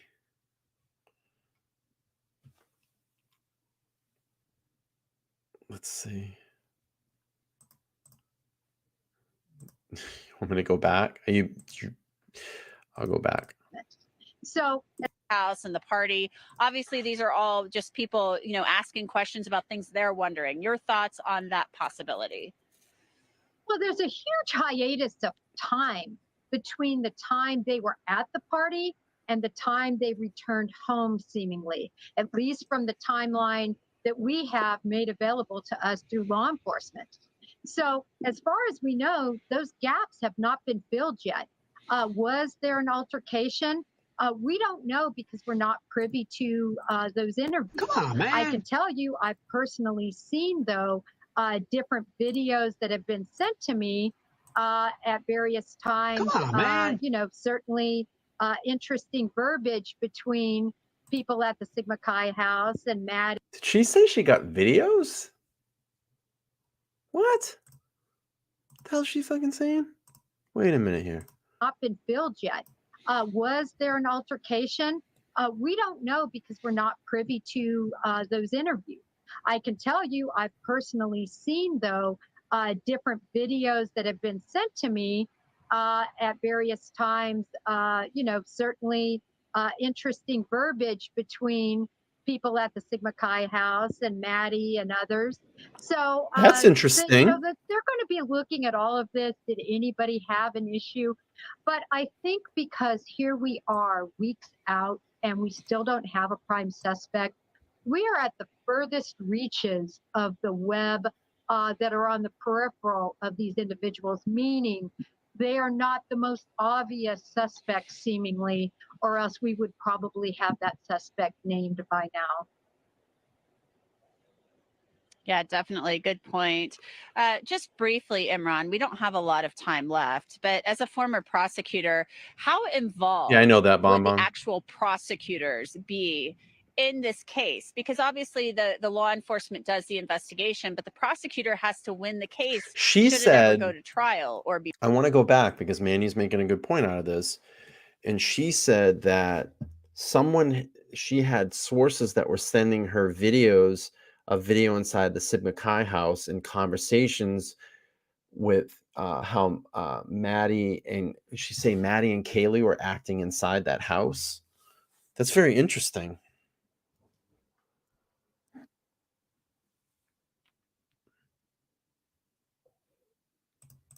Be prosecuted. So we know that the prosecutor hasn't really said much since an interview about a week ago, but briefly, how involved do you think he is in the inner workings of this investigation? Sure. So, Anjanette, that's a great question because, ultimately the ammo that the district attorney's office or the prosecutor's office there will have to use against the individual if they are ever found is what is gleaned from the investigation by law enforcement. It's very important. And I think that in the background, they are riding along, if you will, with this case and making sure that any evidence is preserved correctly for the use at trial if that day ever comes. Yeah, definitely. And that is what they're working toward here. The police say that they're keeping things close to the vest because they don't want to compromise the investigation or a future prosecution. And they've said that very plainly, even though it's frustrating not only the families and members of the public. Imran, thanks so much for letting me hop on here. I'm going to turn it back over to you. Jennifer Koffendorfer, thank you as well for joining us for this hour. And thank you. All right. Let's keep moving along. Next video is everybody's favorite person on News Nation, Banfield. And this one here is actually the interview with Xana's mom. And I want to go back over this because there might be some information in there that we hear now that might be privy to what we're talking about and what we know now. Let's play this. Xana Kernodle's mom, Kara Denise Northington, is on the phone with me now. Kara, can you hear me okay? Yes, I can. Can I just ask you off the bat how you are getting by in this terribly sorrowful time? Not very easily, not good. I mean, I don't know what to say to that. I can't even imagine the pain that you and your family are going through. Have the police been helpful to you, Kara, to understand some of the things they can and can't say? Honestly, no. Honestly, no. They haven't said anything. I learn more on the news and on TV than they have said to me. Have you had a chance to talk with some of the other parents of the other 3 kids who were there that night and share information amongst yourselves? Not really, honestly. I've just been dealing with my family, and we've just been absorbing this shock. Can you tell me, Kara, what you do know about this terrible night? Well, what I do know is not nearly enough. We need more answers. There is so much more that can be done that has not been done. And I just know that there's GPS, NASA, to find out who went into that home that night. I know that. Why hasn't that been looked into? Why hasn't that been accessed? Kara, can I ask you there is a mysterious sort of 4-hour and 45-minute block of time that's unaccounted for by the police timeline. The police say that your daughter Xana and her boyfriend Ethan were at the Sigma Chi house from 8 until 9 p.m., but then they don't have any information on where they were from 9 p.m. till 1:45 a.m. Do you know anything about that from either your information from the police or Ethan's family or anybody? I may be candid in saying this, but I think that they were at a bar. And where do you get that information from? Did someone tell you that they'd gone from the Sigma Chi house to a bar before they ended up home? That's what their father conveyed to me, that he thought that they were at the bar at that night. So, yeah, I mean, that's what college kids do on the weekends. So. But you don't know for sure that they left the Sigma Chi house, went to a bar? Okay. I don't know for sure, absolutely not. And have the police asked you any questions about where Xana might have been, or if she texted you, or if she had, if she'd communicated with any family members in that period of time? No answers whatsoever. Really. I asked the investigators when they come and spoke to me. They were not able to offer me any answers. None. Can I ask you, Xana's sister Jasmine has put such a beautiful tribute to Xana on her Instagram. And I wonder if she has any additional information, just perhaps from being able to access her sister's social media or her phone. Has Jasmine been able to ascertain any other details of what happened that night, or where Xana and Ethan were that night? No, I'm not going to speak for Jasmine. You would have to ask her that yourself. And she says she's going through it right now without her sister. And I'm sure if she had any answers or any information, she's already conveyed that to the investigators. May I ask you if you can confirm that Xana's room was on the 2nd floor of the house? Yes, I can confirm that. And and was it on? Sorry? I just had a question about the other 2 roommates who were there on the 1st floor. And I just wonder, wasn't something heard, or you know, the surviving roommates that were there, they had to have heard something. They had to have, the dog, something. I can help you with that somewhat. There is information from a prior tenant who lived on the first floor, who said when he lived there in 2019, he moved out. He said he could never hear anything on the second or third floor. If the television was playing very loudly on the second floor, he might hear it from Bullshit. the first floor. And I don't know if that helps you to understand. The dog heard it, and the Bullshit. dog had to have been barking. Exactly. You know, I have information there as well. That I've got information there as well. Our Brian Enton spoke with the parents of Kaylee Gonzalez, and they have actually referred to that. And Brian's going to play that interview in a moment. But Bethany Funk and Dylan Mortensen on that first floor may not have been able to hear anything, according to the prior tenant who said, I don't fucking believe that at all. That's bullshit. Sorry, I got a little vulgar there. Bullshit. You could hear everything going on in that fucking house. If a camera outside on the next door neighbor's house has audio of what went on in that house that night, bullshit that you didn't hear anything. Bullshit. I'm calling bullshit on that now.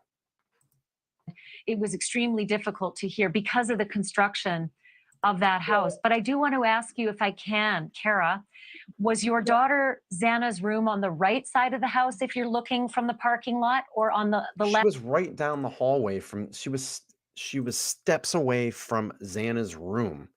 She was, I can pull the map up and show everybody. It's literally 10 feet, 5 feet around the corner where DM was in Xana's bedroom, where their bedrooms were. This is exactly the point. The screaming and the yelling was horrifying in that house. If you're picking up thuds, if you're picking up dog barking, if you're hearing, okay, explain this. How the fuck did DM hear someone say, I think there's someone here and I'm here to help you? If that's going on in other rooms, and she said that no one could fucking hear anything, that's bullshit. It's bullshit. If she didn't hear that, and which I think the statement was never, I'm here to help you. I think it's, I'm here to kill you. Left side across from the kitchen. I can't answer that. I can't But answer you do that know she was on the... I never went there yet, so I don't know. It is heartbreaking. But you know she was on the second floor. Do you know if she looked out the front of the house or the back of the house? I don't know if you were here the other night before. We had there was an interview, and I hadn't even watched it all the way through before. It was with Steve Gonzalez and some of the things that he got into that. I mean, there wasn't a dry eye in the chat room. We were all crying. It was very emotional. I believe in the front, but I can't confirm. Like I said, I haven't been down to visit it yet. So I tried to go last month, but she was in class while I was down there. So. Okay, our viewers are looking at the front of the house right now, and the window that I'm referring to is on the second story in the front of the house. And that's where we are, triangulating that perhaps that's where Xana and Ethan were that night. I do want to ask you if you know whether or not Xana had a lock on her bedroom door. I believe she did, yes. Do you know if it was a lock that was a code that you would punch in on the bedroom door? The prior tenant who used to live there said that every one of the doors in that home, all 6 bedrooms, were rented separately like apartments, and they all had coded locks. But lots of social media pictures have shown at least one of the locks on the door across from the kitchen on the second floor. It didn't appear to have a coded lock. But do you think that Xana's room had a coded lock? I believe it did. Her father mentioned to me that he had just went and replaced the lock the weekend before. You said her father mentioned to you that they had replaced the lock? Yes, that he had, or he had fixed it or something. But yeah, he said that he had fixed it the week before. just to make sure the week before. Yeah. So then that's the lock on her own bedroom door, not the lock to the outside of the house. That's her own bedroom door's lock. In the main lock he was referring to. I'm not sure. Just from telling me that when we were speaking. So. But you're talking about Jeff, right? Jeff Kernodle, Xana's dad.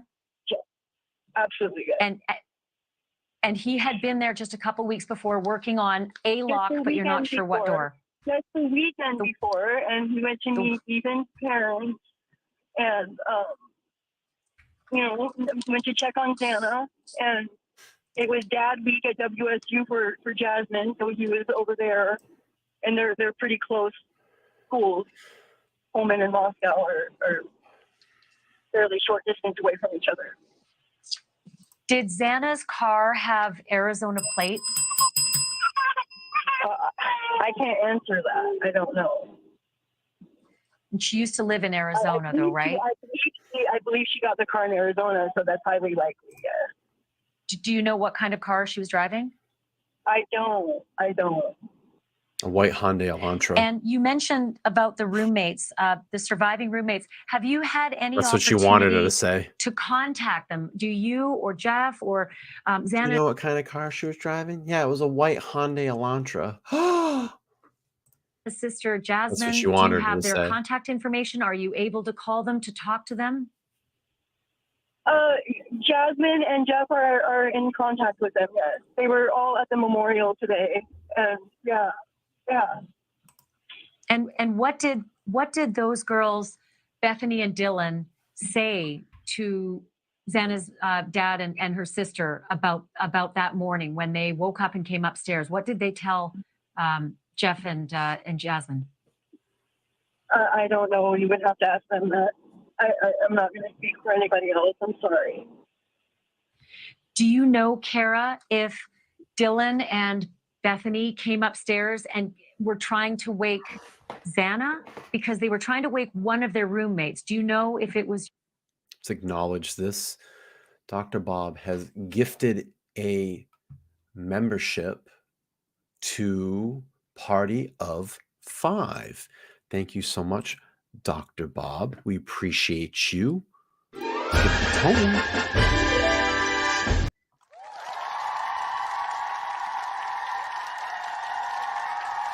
Let's give us Steven. All right, let's keep playing. It's your daughter they were trying to wake? I don't have that answer either. I'm sorry. It's okay.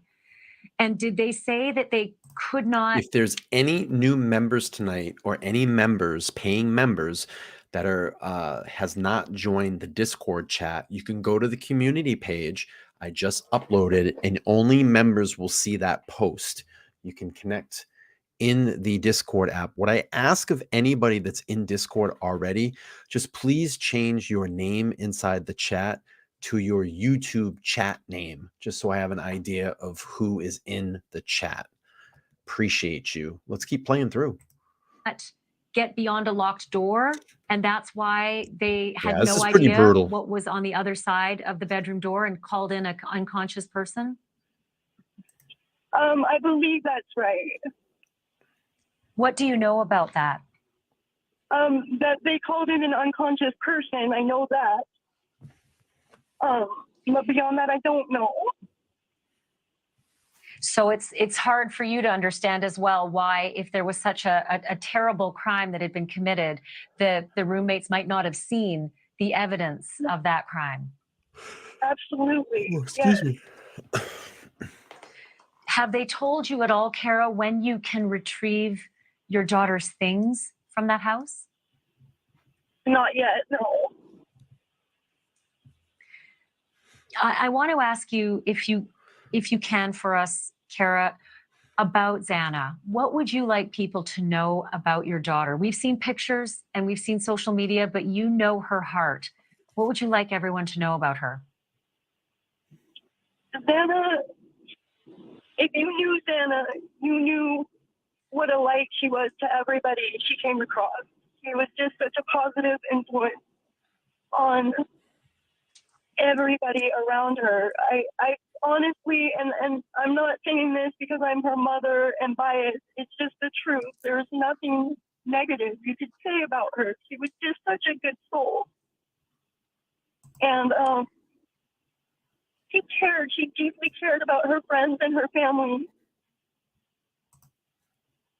And she would never hurt anybody. I don't understand who would want to do anything to any of these kids. They were all great, great kids. And they were all good, good friends, lifelong friends, even, you know, aside from Ethan. And Ethan was such a great kid, too. No parent should ever go through this. These kids were good kids. I don't understand. Have you had a chance? Who would want to do this. Have you had a chance to speak with Ethan's parents? No, not yet. Are you going to have a chance to speak with them?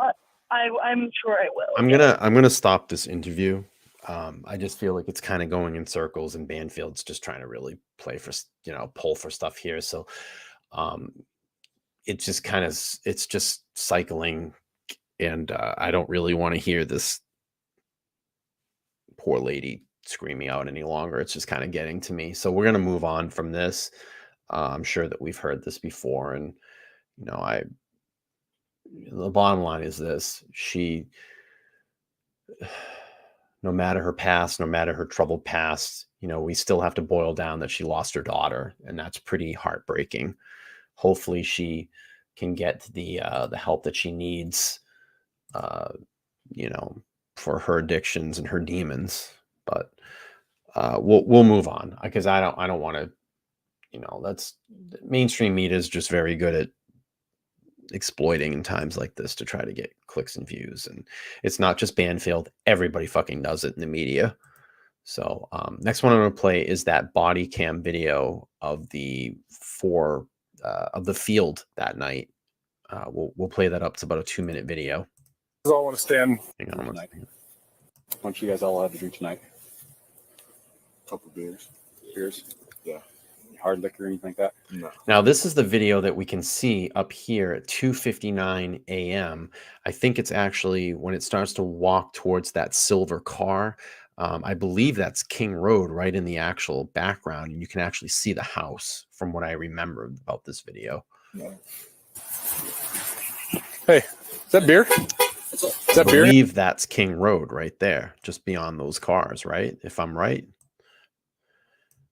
That's King Road right there, I believe, in front of those houses. Beer? Is that beer in your hand? Yeah, I'm 21. You got the ID on you? I don't.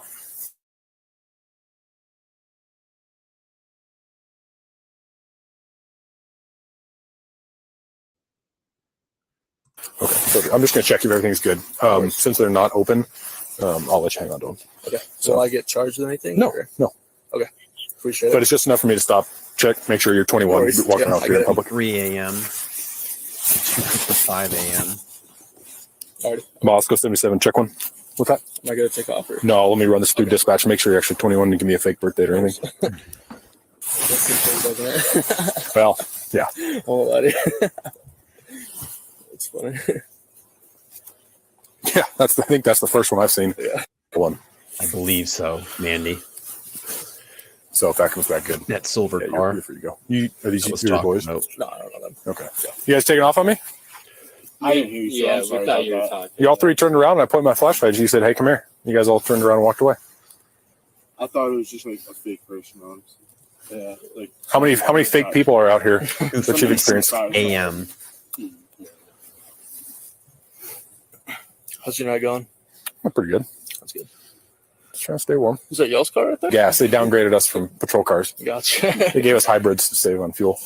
No, this is just a 2-minute video. That lets me know that I actually just wanted exists. to run by at 2:57 a.m. Why don't you guys all have a drink tonight? A couple of beers. Beers? Yeah. Hard liquor or anything like that? No. Come on, guys. 59. So that's King Road, I believe, just on the other side of those trees, if I remember.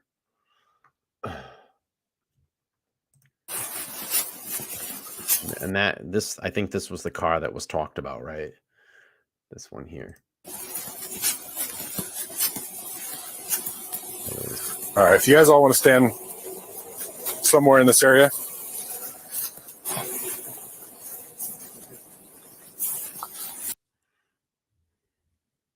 All right, I think, yeah, we're past that there. Okay, let me go back here. Okay, moving on to the next snippet of news and videos. All right, this is the white Hyundai Elantra. They're searching for the white Hyundai Elantra. Let's play In the through. investigation, we're still gathering information. We're still gathering tips. We're still gathering evidence. We're still doing everything we need to do. Yeah, It's the latest in the University of Idaho murder investigation, as police are asking for the It's public's eerie because it's like 3 a.m., at that timeline. It's so eerie. help in identifying an important car near the crime scene. Sidebar co-host Anjanette Levy's on the ground in Moscow, Idaho with the new details. Welcome to Sidebar, presented by Law and Crime. I'm Jesse Weber. Do you all want me to keep going? Give me a 1 in the chat if you want me to keep going, or a 2 if you want me to call this one and we can keep we can do it another time. Let me know. 1 if you want me to keep going, 2 if you want me to call it a night. I'm free for whatever. I still have a lot of videos queued up. We can go like another hour if you want, if you guys are going to hang around. Getting a lot of 1s. Okay, I guess we're not going to stop. All right, we'll keep going. I see a lot of new names in the chat. All right, let's keep playing through. No 2s. Wow, that's good. All right, let's keep going. You were one of the best people I've ever met, and I know I won't meet another one like you. So for the time we did have, I feel so lucky that I can tell people about my best friend, Maddie. And she's going to be a busy girl up in heaven because she is now the guardian angel to some wild ones who really need her down here. We continue to follow the University of Idaho quadruple murder case. I'm talking about the killings of 21-year-old Kaylee Gonsalves, 21-year-old Madison Mogan, 20-year-old Zana Kernodle, and 20-year-old Ethan Chapin. The bodies found in their off-campus home out in the college town of Moscow. These killings happened 3 weeks ago, and at the time of this recording, no arrests have been made, no suspect identified, and no murder weapon recovered.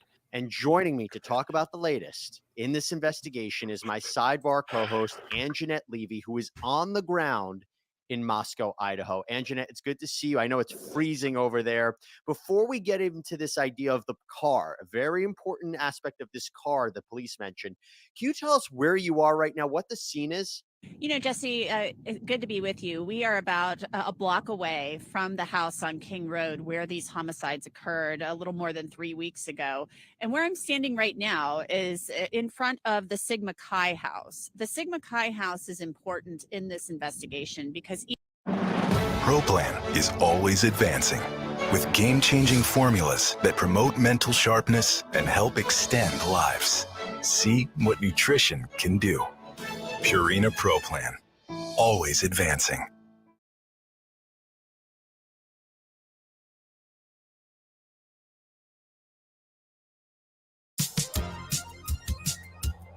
The Hyundai Tucson comes with America's best warranty. It's like a mental vacation no other brand offers. Take a mental vacation or a vacation in the Hyundai Tucson with America's best warranty. Ethan Chapin, one of the victims, and his girlfriend, Zana Kernodle, were at a party here at the Sigma Chi house around 9 p.m. on November 12th. That was that Saturday night, hours before these homicides occurred. They then made their way, it's our understanding, made their way from the Sigma Chi house over to the house on King Road, arrived there around 1:45 a.m.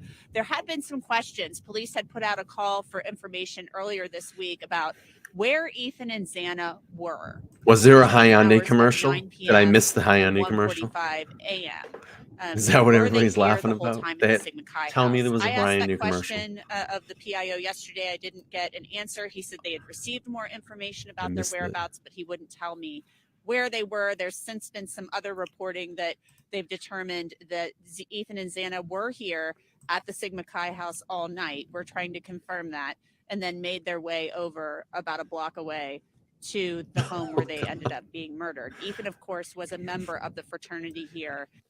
I'm telling you, they are listening to us. How the hell did they know we were talking about cats in the Discord and then the Hyundai? This is crazy. They're listening to everything, man. We're all inside of freaking And in the Matrix. Xana was somebody who was known to the people in the fraternity as well. And by the way, I encourage everybody to follow Anjanette on Twitter for live updates about what's happening. The reason I say that is because I was following you, Anjanette. I was tinkling. And you spoke to the Sigma Chi president, right? I did. We met him actually on Tuesday, Reed Offsoon, and he was leaving for class. And we were standing outside trying to talk to members of the fraternity, and we were told they had put out a statement. Yes, Big Brother does always was listen. Very nice. Said they didn't want to really say anything. That they had told the FBI, Idaho State Police, and Moscow Police everything they knew. They had given them all the information they had, and that they were cooperating with the investigation. And so he didn't say much more than that, other than he was friends with Ethan and Xana, considered them friends. Ethan, of course, a member here, lived at the Sigma Chi house. And then happened to run into him again yesterday when that information about the car came out from Idaho State Police and Moscow Police. Okay, that's what I want to talk about. So this is I would say probably the biggest update we've had so far, given this week maybe, and maybe in the last week and a half. The police are looking for a car, right? What Crazy if there was like K-bar knife in the ads popped up. They put out an update after they That would be cleared nuts. the belongings of the 3 victims out of their home. The police put out an update on Facebook, and really this is the most specific call for information that we've really received, other than them asking for information about Ethan and Xana's whereabouts on Saturday, November 12th. They released some stock photos of a Hyundai Elantra between the years, they believe, of 2011 and 2013. They don't have a license plate number for the vehicle, but they are asking people to, if they have that vehicle, if they own that vehicle, if they know somebody with that vehicle, to call in, because the police say that this vehicle was in the immediate area of the King Road home the morning of the homicides. This happened in the overnight hours on Sunday, November 13th.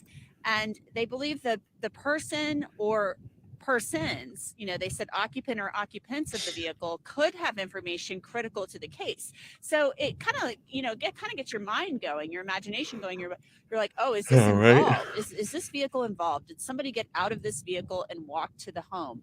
We don't know. Or were they just in the area and may have seen somebody?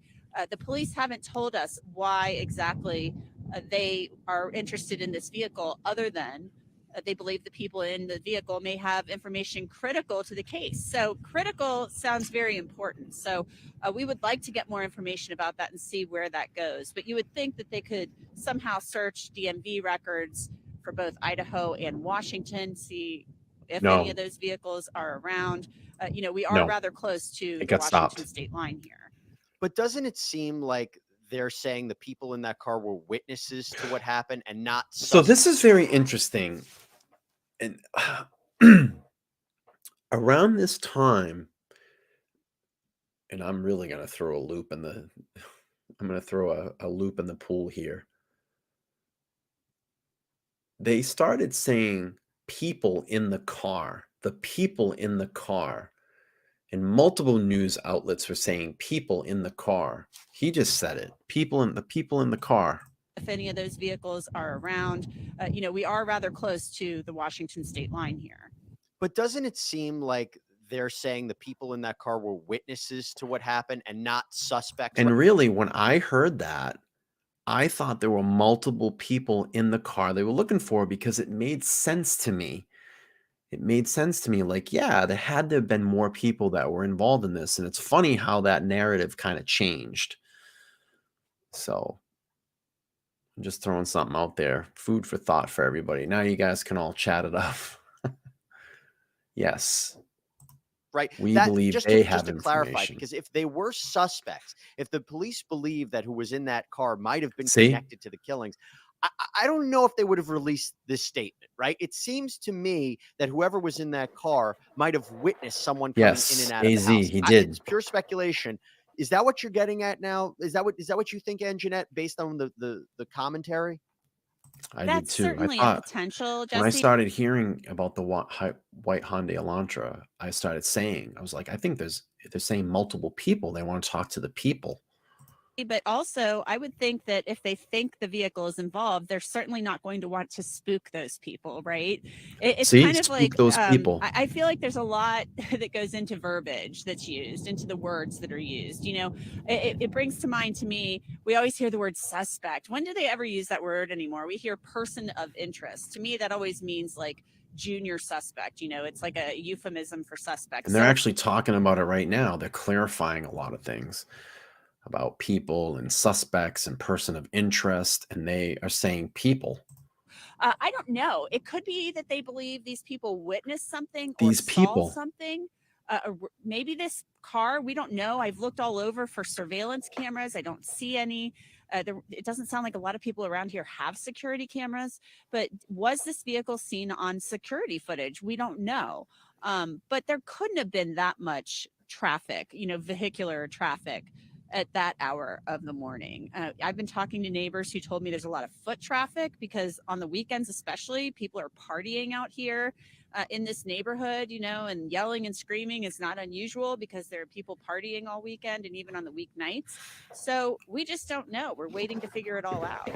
Yeah, that's the thing that makes it so curious. Why is it coming out now? We know that authorities, they've received over 2,600 email tips, over 2,700 phone tips, over 1,000 digital media submissions.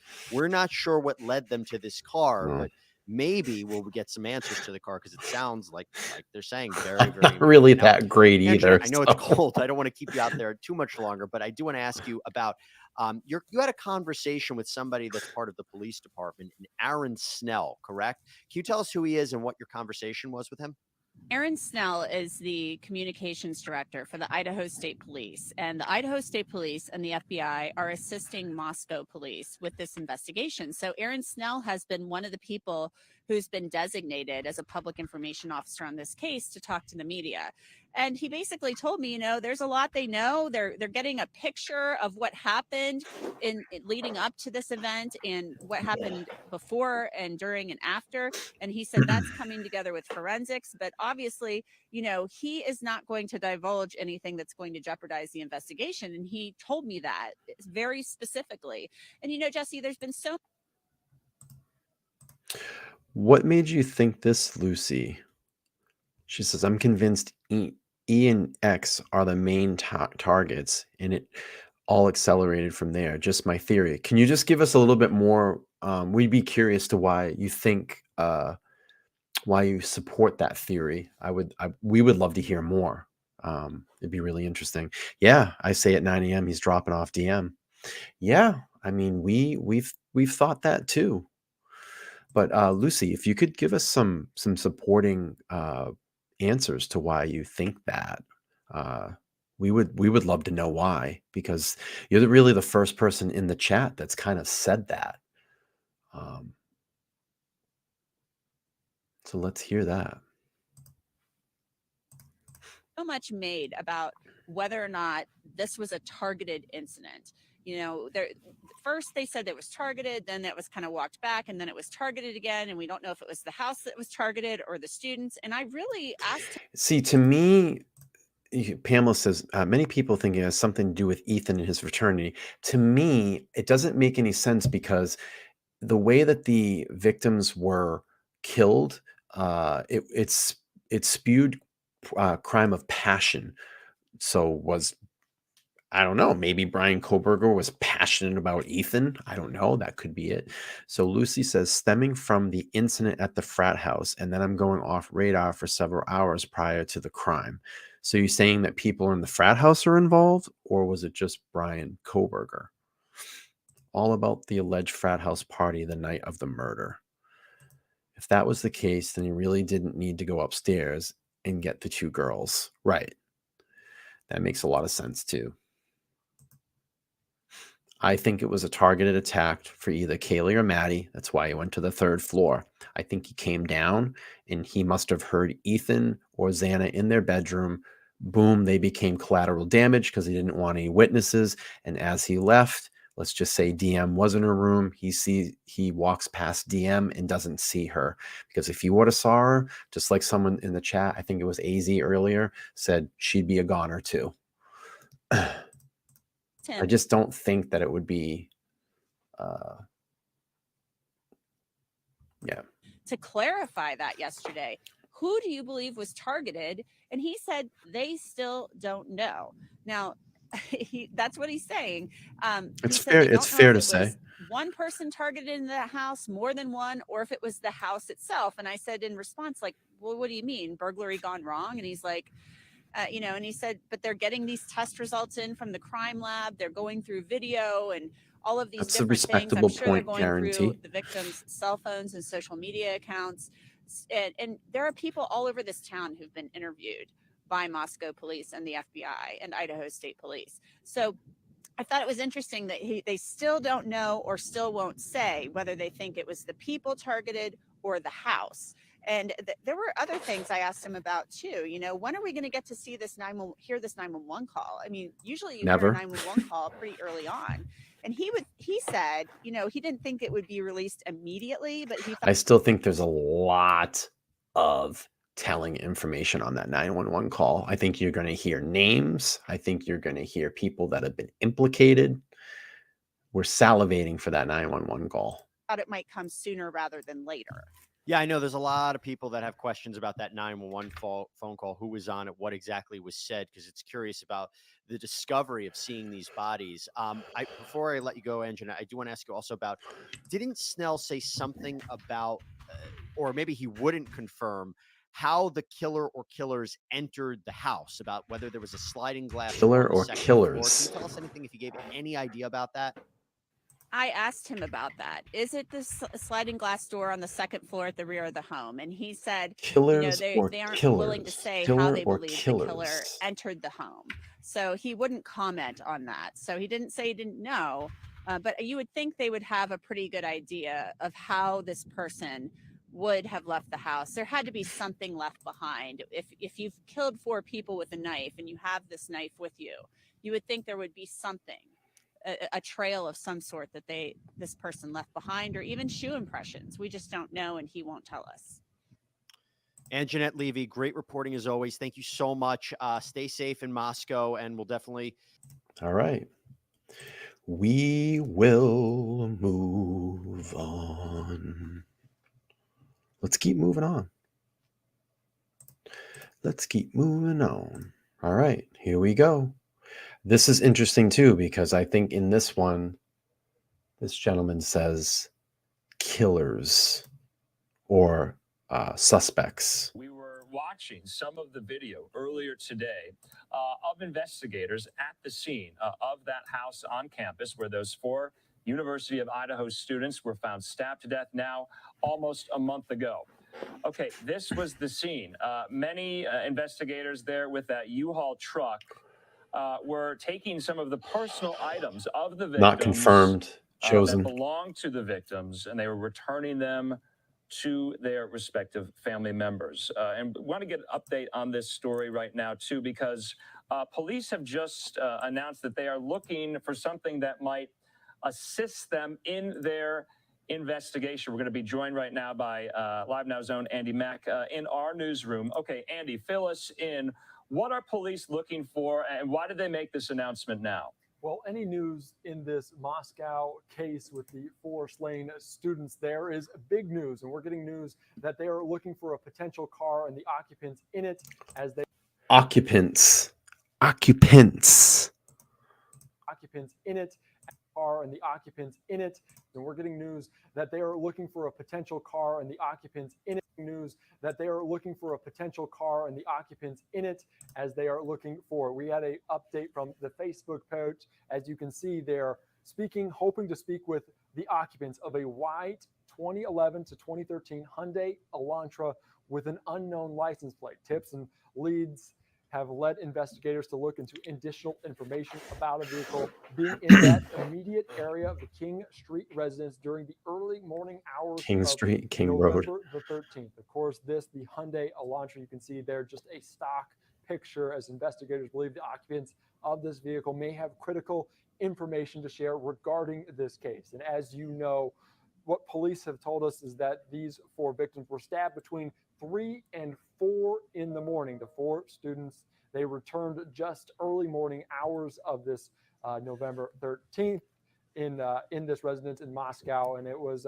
between 3 and 4 that they believe they were stabbed. So certainly looking for the occupants of those potential car, that white Hyundai Elantra. Of course, we saw this earlier today, so we followed both of these. A lot of evidence coming out. As they were over 2 hours packing up the belongings of the 4 murdered Idaho college students, including 1 victim's pink cowboy boots. Moscow Police Chief James Fry and at least 6 other officers were in this residence early this morning. Officers could be loading that U-Haul with plastic bins, boxes, and a white office chair, and also. So what are they doing? They're fucking moving this stuff out with like blood everywhere and shit. Like, what the fuck? Artwork. Fry told reporters at the scene that they had removed, quote, some of the things the family wanted and other belongings that were Relocation there. services, North American Relocation Services. What's that? Let's look up that business.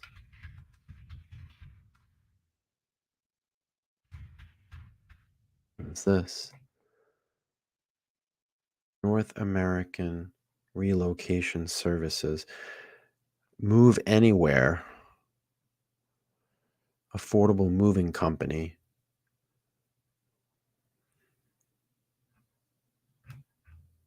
It's like U-Haul, maybe? U-Haul stuff? It's a moving company, yeah. Okay. Movers. Certainly a couple new developments we're getting here out of Moscow, looking into that Hyundai Elantra, that white Hyundai Elantra. So if you have information, if you were in the car, Just or if boxes. you have information about who might have been in a This car, guy talks like this. Early morning hours of November 14th, Moscow police asking for Moscow. your assistance, as it's been nearly 3 weeks and we have no suspect or suspects or even motive in this very tragic case. Andrew? Yeah, you know, Andy, so the information they posted, they offered both an email and a Yeah, I figured it was a move. I just wanted to see what it was. 208-883-7180 if you have any information.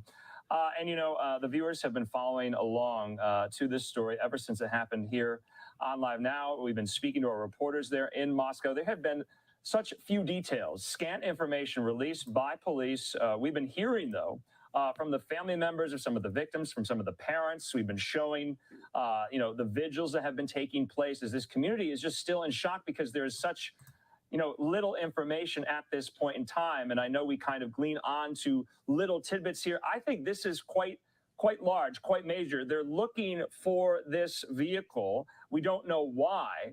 But as far as this investigation and this story goes, this is as big of a development as we have got.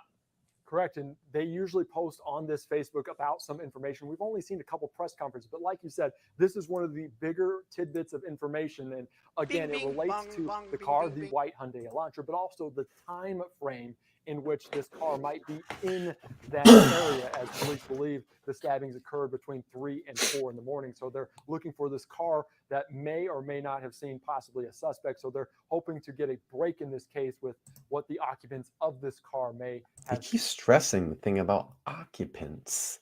And I think he said suspects too. Let's go back.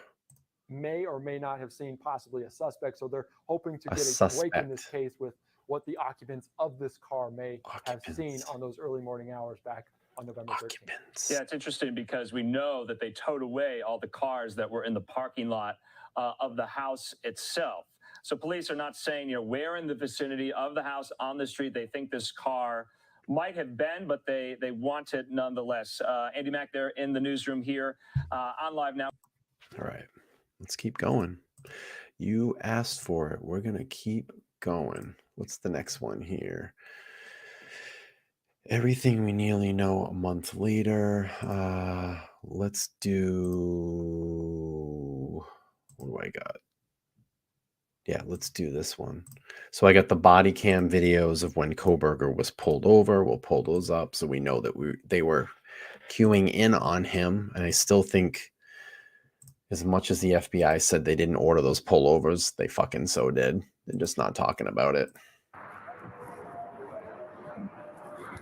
Why would they pull that dude over back to back? Doesn't make any sense.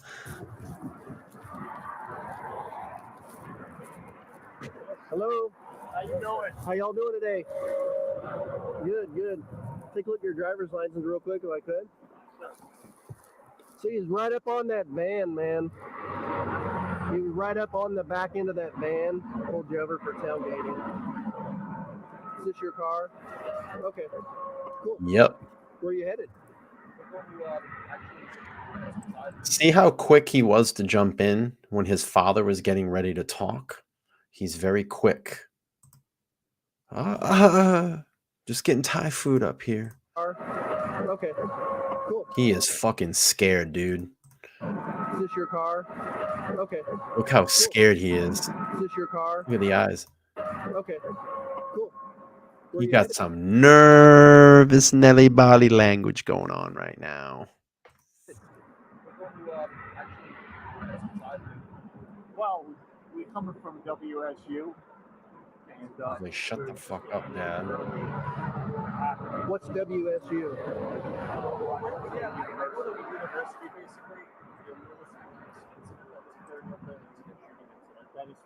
Hang on one second. Is there caps here? Oh, let's bring this up. What's WSU? Oh, I want to hear the caps here. Hang on, I'm gonna go back. Let me see if they cap Kohberger and his father talking. Hang on. See, he's right up on that van, man. He was right up on the back end of that van. Pulled you over for tailgating. Is this your car? Okay. Cool. Where are you headed? It's not. We're coming from WSU. And, It's funny. His father says, "Oh, we're coming from WSU," and he goes, "Yeah, WSU." Like, shut the fuck up, Dad. Like, you're not supposed to be talking about that. You're not supposed to be saying that. And now he's being very acute and listening to what his father's saying. You can see by his body language. I'm going to back that up. Watch his forehead. It crunches down. And he's like, you know, when you're trying to really listen to someone and really stay focused and attention. See, look. What's WSU? And see how he's now talked over his father and jumped in and grabbed control of the conversation. Let's go back. Watch when he jumps over his father and takes control of the situation.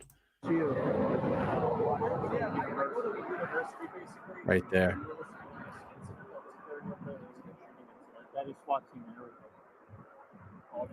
So we're okay. I'm having a hard time hearing you because of the traffic. So you're coming from Washington State University, and you're going where? Oh, And Kohberger just says, and when he goes, "Where you're going where?" And he says, "We're going to get some Thai food." And then his father goes on to talk about, "We're going to Pennsylvania." This is sketchy as fuck. a hard time hearing you. Right here. You're going to hear it again. He's going to go, "Where are you coming from?" He says, "We're coming from WSU." And he said, "Where are you going?" And then Kohberger jumps in and says, "We're going to get Thai food." And then his father starts jumping in, talking about, "We're going to Pennsylvania." And you can see the look on his face. So you're coming from Washington State University, and you're going where? Oh, we're going to be going to Pennsylvania. Oh, okay. Yeah. See, he kind of does this like, what the fuck he's saying? Oh, okay. He's got that kind of like, shut up. We're slightly punchy because we're driving for hours. Hours, days. We're driving. Well, yeah. Almost a day. Okay. And what did you say about some SWAT team thing? Or yeah, there was a mass shooting and everything. Where?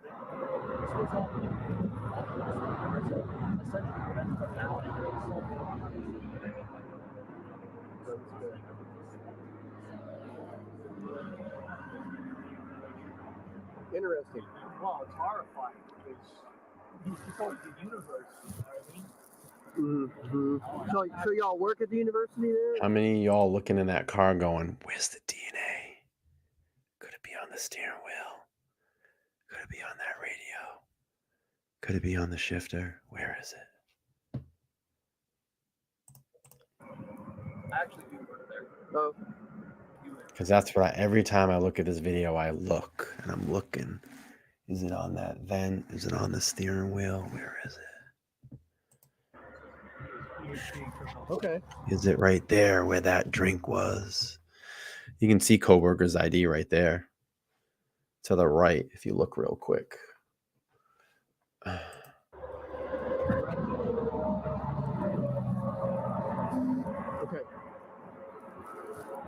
Yeah, I hadn't heard about that incident. Just yesterday, or? This happened about an hour and a half ago. We're still wrapping it up. We're investigating. I'm not sure there's two shooters because they did shoot somebody. Let's see. And then you didn't know about that actually. Interesting. Wow. Okay. So do me a favor and don't follow too close, okay? All right. Thank you. Appreciate you.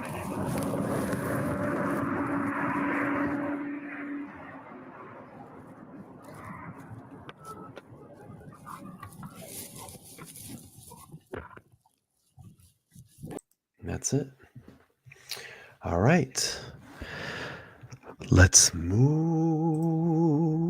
on to the next video. Was Bryan Kohberger arrested with latex gloves on? Let's find out. Of the 4 University of Idaho students. Bryan Kohberger, of course, is awaiting a preliminary hearing. That has been set for June in the state of Idaho. We're learning more now about his arrest in Pennsylvania. He was taken into custody at his parents' home in Pennsylvania. And yesterday, the Monroe County Assistant District Attorney, Michael Mancuso, shared more about what Kohberger was allegedly doing in that time with BRC-TV 13. Take a listen. Mr. Kohberger was found awake in the kitchen area, dressed in shorts and a shirt and wearing latex medical type gloves, and apparently was taking his personal trash and putting it into separate Ziploc baggies. Another development. While prosecutors have not announced that they are going to pursue the death penalty in the quadruple murder case, a judge has granted the defense request for a death penalty qualified attorney to join his legal team. You can see where this obviously is going. Still with us in Columbia, South Carolina, former prosecutor and SLED agent Tommy Pope, and in New York, trial attorney Bruce Rosenberg. Innocent until proven guilty, but every day seems to be another bit of information that piles on to making it look like they might have the right guy here after all of this. Tommy, what's your take on this investigation, what it's yielded, and then this latest bit where they come barreling into the house in the wee hours and there's the guy with his gloves going through his trash into little baggies? I've always been a prosecutor. I've never done defense work, but first thing I think the defense is looking for today is somebody to testify that that was the cleanest guy they ever knew and always took care of his trash. And but I'm not sure you're going to see that.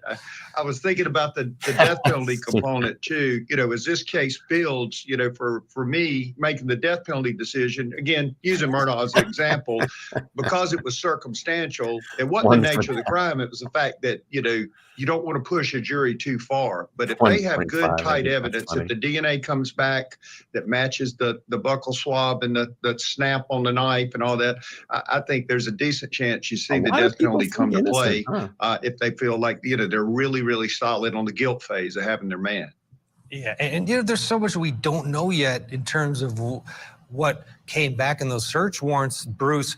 They took apart that vehicle, the white sedan, and if there is any DNA of those victims in that thing, we're talking case closed most likely.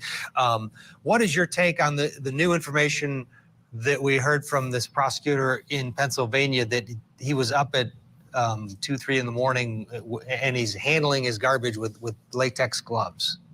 It's quite interesting, Kat. I mean, I think the timing there is is quite interesting. I think I read somewhere there was at 1:30 or 2 in the morning as opposed to later in the morning. Typically, it's my understanding that arrests take place early in the morning, but not that early in the morning.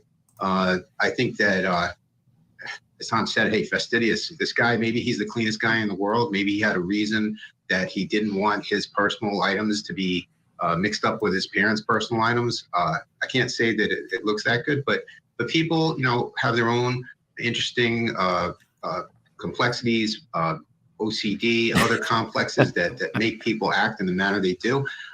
This just could be part of his personality. Without more, it's hard to say.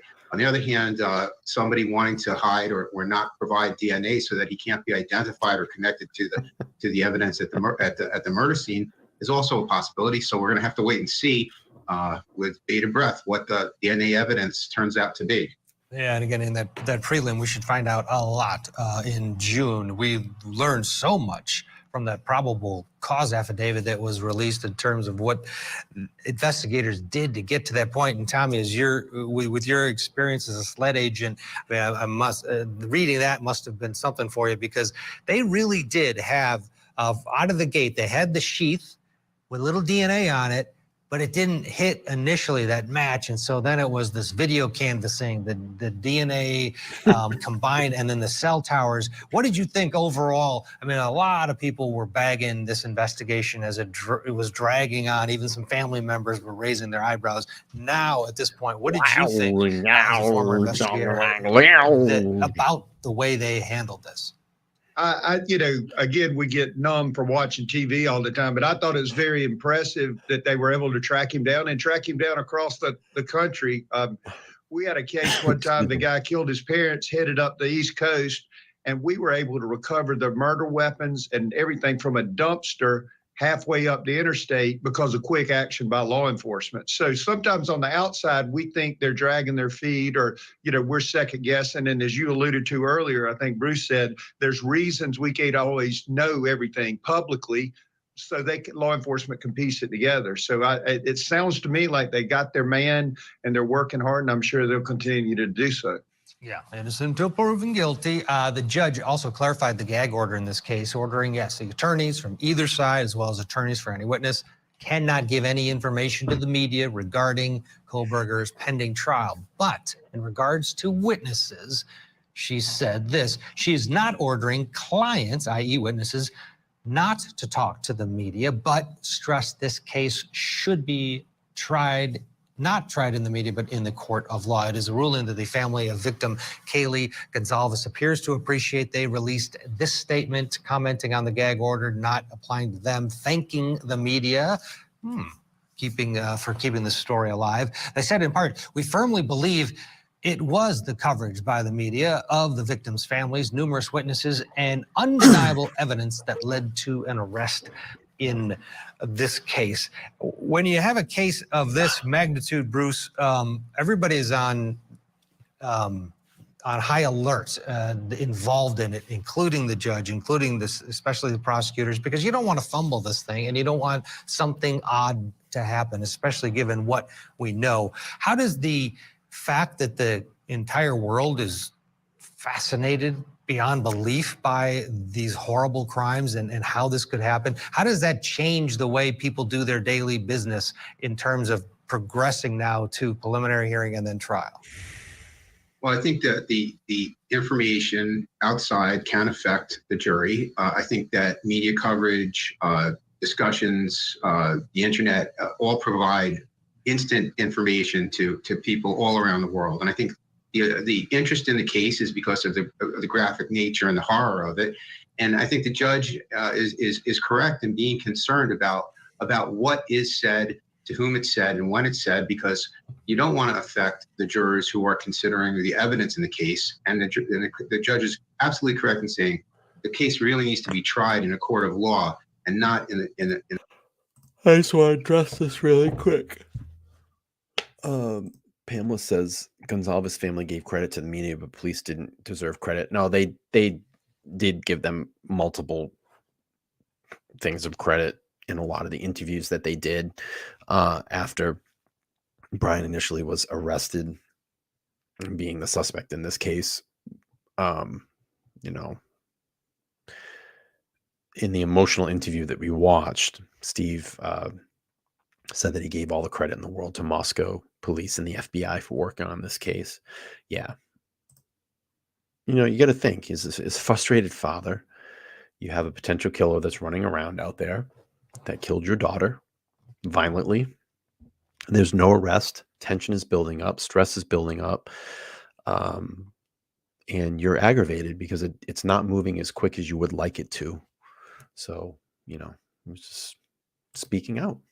All right, let's keep finishing this one up. Public opinion, because as Tom said, we don't know everything yet. We haven't seen all the evidence. We don't know what's going to come out yet. And the defendant is entitled to be presumed innocent until found guilty. So we have to wait and see. And so I respect the judge's ruling to want to keep communication and commentary to a minimum. And again, we haven't heard from the state if they're going to pursue the death penalty yet. They have lots of time to make that decision public, but the news this morning is that the defense has retained and added to their team a death qualified attorney. It likely, if you have a death penalty in a state, this one, if families are on board, I would think is a go.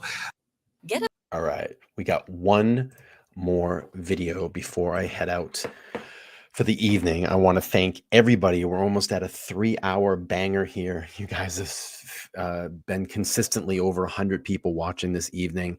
Tons of chat going on. So my hat's off to all of you. I want to thank all of the people that super chatted tonight, all the new members that came in. If you want to be part of the Discord group, you can go over to the community tab. It's for a members post only. You can click on the link, get into our private chat, and you're able to hang out with us on after shows or days that I'm not streaming live. It is now, what day is it? It's Thursday. I possibly may do a stream on Saturday night for members only. So look out for that. I haven't made the decision if I'm going to do a public or a members only, but I believe that I'm going to do a stream on Saturday night. And then, of course, we'll have the Sunday night stream as well. So let's finish this one out. This one is going to be with Bryan Kohberger's first public defender. The first public defender that took this case. We'll play that out, and then I'm going to do my wrap up here. All right. I will be right back. I'm going to start this, and I'll be right back. Give me your sense of the man and in the context of the situation. The man is an intelligent man, Bryan. He was easy to talk to. He was aware of the situation. Really, it was a great conversation that we had given the circumstances of everything involved. You say that he told you he was shocked that he was arrested. How so and why? I believe he was shocked by the moment that the police broke his door down, had guns in his face. He was unaware that that was going to happen, and he was really shocked by the arrest. He wasn't expecting it, obviously. To be clear, you drafted a statement with and for your then client, the accused, in which he said, "I will be exonerated." Those were not your words. Does anybody know why this public defender gave up on the case and left? Does anybody know? Type in the chat if you know. But do you agree with his assessment? I agree. That's what he had said to me, that he believed that he would be exonerated, which I believed implicitly that he was innocent of the crimes. Now that is we're both lawyers. You're just a better one. I don't know about that. I do. Your zealous representation responsibility is to do everything you can to advance his cause under law. That's zealous representation. You do not have to say you believe he is innocent. You can say he's not guilty of the charges. They can't make the case. I think that they're speaking out of school. I don't think they have what they think. There's a whole range of qualified statements. But innocent was the aliens is something else. Innocent is that you believe he did not do this. Do I have it accurate? Well, I don't want to put those words in my mouth. He said he was eager to be exonerated, which I believed him to mean that he believed he was innocent. I wasn't judging the case at that point in time. I didn't have the affidavit of probable cause. I knew none of the facts, and I didn't ask Bryan about any of the facts or circumstances surrounding the case either. Okay, that is very important, and I apologize because I have been slapping you around for making such a heady assessment so early in the case. But now that we put out the statement and you're saying, no, this is what he told you, and that was your takeaway about how he felt about his own situation. Very different. I apologize for any other inference. I'm glad we cleared it up. Now, once you saw the affidavit, What do you think now? I said from the beginning, I read it 4 times through before I think I got most of it soaked in. I felt that it was a strong circumstantial case that's likely to possibly get stronger based upon other evidence that I would expect. But there's certainly holes. Whether or not the prosecution can close those holes is another story for another day. What is your biggest concern? I think the biggest concern is obviously his DNA on the sheath of the knife that was found in the room next to the Mogan body. We have to know what kind of DNA it is because there's a suggestion that goes like this, that it wasn't him, it was somebody he knew who he was with. Without violating, or this would only help his cause, do you have any reason to believe that it could have been somebody else, that he wasn't alone, that the man who was shot in the shootout at Washington State University, the security guard, is he relevant? I don't have any knowledge of another person being involved. Again, I never asked Bryan any of the facts and circumstances surrounding the case. I made that clear from the moment I sat down with him that I was simply there to represent him for the extradition proceedings, and that his attorney in Idaho would really be taking the case over and would want to hear his story first. Is it unusual, even with that admonition, that people don't tell you why they're innocent and why they didn't do this, and here's what's wrong with this situation, help me? It was certainly a unique situation for me. I've never had it like this quite before, where such serious charges an individual was facing. But I really wanted to make sure that he understood that I didn't want to know about the facts and circumstances. And I did cut him off several times before he was able to tell me anything about the case. Is it knife? Is it really knife? He was arrested, we are told. Has anyone else been arrested? Does that sound right to you? That's my understanding of what's out there. When I spoke to Bryan about what he said to the police, and he did speak to police for approximately 5 to 15 minutes before invoking his Miranda rights, he couldn't recall what he had actually said to them. Did his disposition, his demeanor to you, play as someone who was or was not connected to what happened? I don't really want to judge that. I treat my clients with respect and build a rapport with them, even for the short period of time that I was speaking with Bryan. I wanted his trust for that short period of time, so he understood what I was trying to do for him. I thought was in his best interest. I still believe what I'm doing for him even now is in his best interest. So I really wanted to build that rapport, and I don't question things like that. Especially Counselor, without seeing the affidavit of probable cause. Hey, thank you for watching. Please go to News Nation. God, I hate Chris Cuomo. But I appreciate the clip. I gotta take these headphones off. Jeez, you schmeezy. All right, folks. We just coming into a 3-hour banger. Another 3-hour banger. Wow. You guys are rock stars to hang out for 3 hours and listen to my crap. All right. The Cuomo bros. Yeah. Cuomos. I love how everybody during the pandemic was like, oh, what's his name? The other Cuomo, the guy, he's doing such a great job. He should be president. And that guy ended up putting more people back into nursing homes and killed more people in New York City by doing that. Unreal with the whole COVID crap. Okay, we are very close to 3 hours. We consistently had 100 people watching this evening, and we got to 3,400 subscribers. Yes. Awesome stuff. I appreciate all of yous. All right, I might do a sneaky stream on Saturday. Keep your eyes out. It will definitely be around 8:30 p.m. Eastern Standard Time. I haven't made my decision. I'm probably just going to keep it up to the general public, but what I'll do halfway through that stream is make it for members only chat. So if anybody wants to keep chatting on, they'll just have to join the member. If not, they can watch. So probably sneaky stream on Saturday. I'll let everybody know. If you're first timer over here on the channel, before everybody runs out, don't go anywhere yet. I communicate a lot on my community page through my Facebook page. And if you're part of my Discord server, to be part of the Discord server, you need to be a paid member. Memberships down below, you can hit the join button for $1.99. You can join monthly. That will get you into the Discord server. And when you go to the community page and click on that, you'll see the post for members only. Discord server will be in there. You just click on that. You can join us for the after show.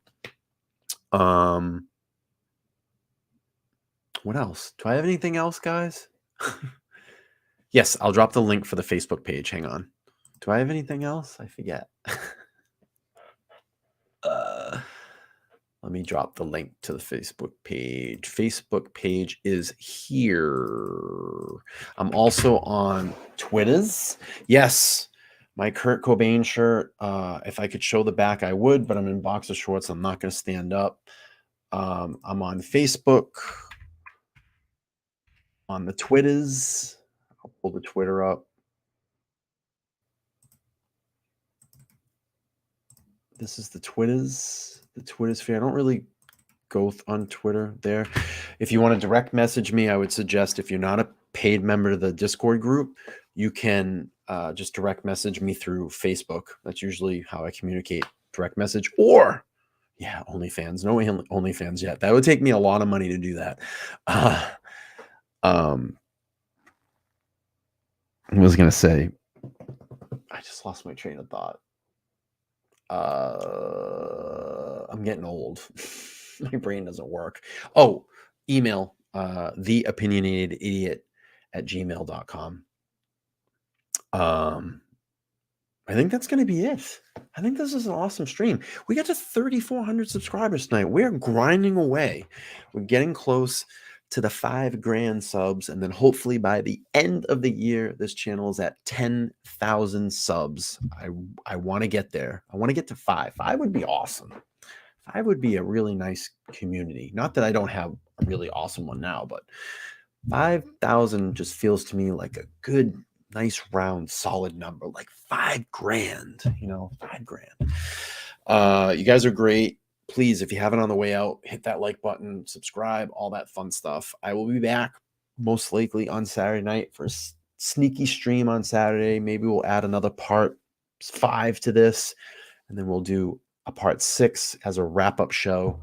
I'll see what other things that I can dig into, and then maybe sneak something in this week from like members only. We'll do another members only stream, but and then we're going to go back to our regular schedule. Tuesday, Thursday nights. Tuesday nights, serial killer night. Thursday is a throwback Thursday. You guys are the best. Appreciate you all. It's time for everybody to get some sleep, and I'll give you guys some sound bites before I leave, because I know that you guys all love this stuff. So Steven, liar. Come on, man. How dare you? You are fake news. Bing, bing, bong, bong, bing, bing, bing. Bing, bing, bong, bong, bing, bing, bing. All right, y'all. I will see you. Dating Tires with Bryan. Yeah, I should start a channel. All right. You guys are the best. Good night. Everybody be safe. Sneaky, sneaky stream on Saturday. Keep an eye out. It's probably going to be 8:30 p.m. Eastern Standard Time. I'll put the tile up to remind everybody, and then I'll remind everybody on Facebook, my community page, Discord server, all that fun stuff. Guys, be safe. I'll see you soon. Smash that like button. Smash it, smash it, smash it, smash it, smash it, smash, smash, smash, smash, smash. You gotta find my outro. Gotta find my outro. Good night, y'all.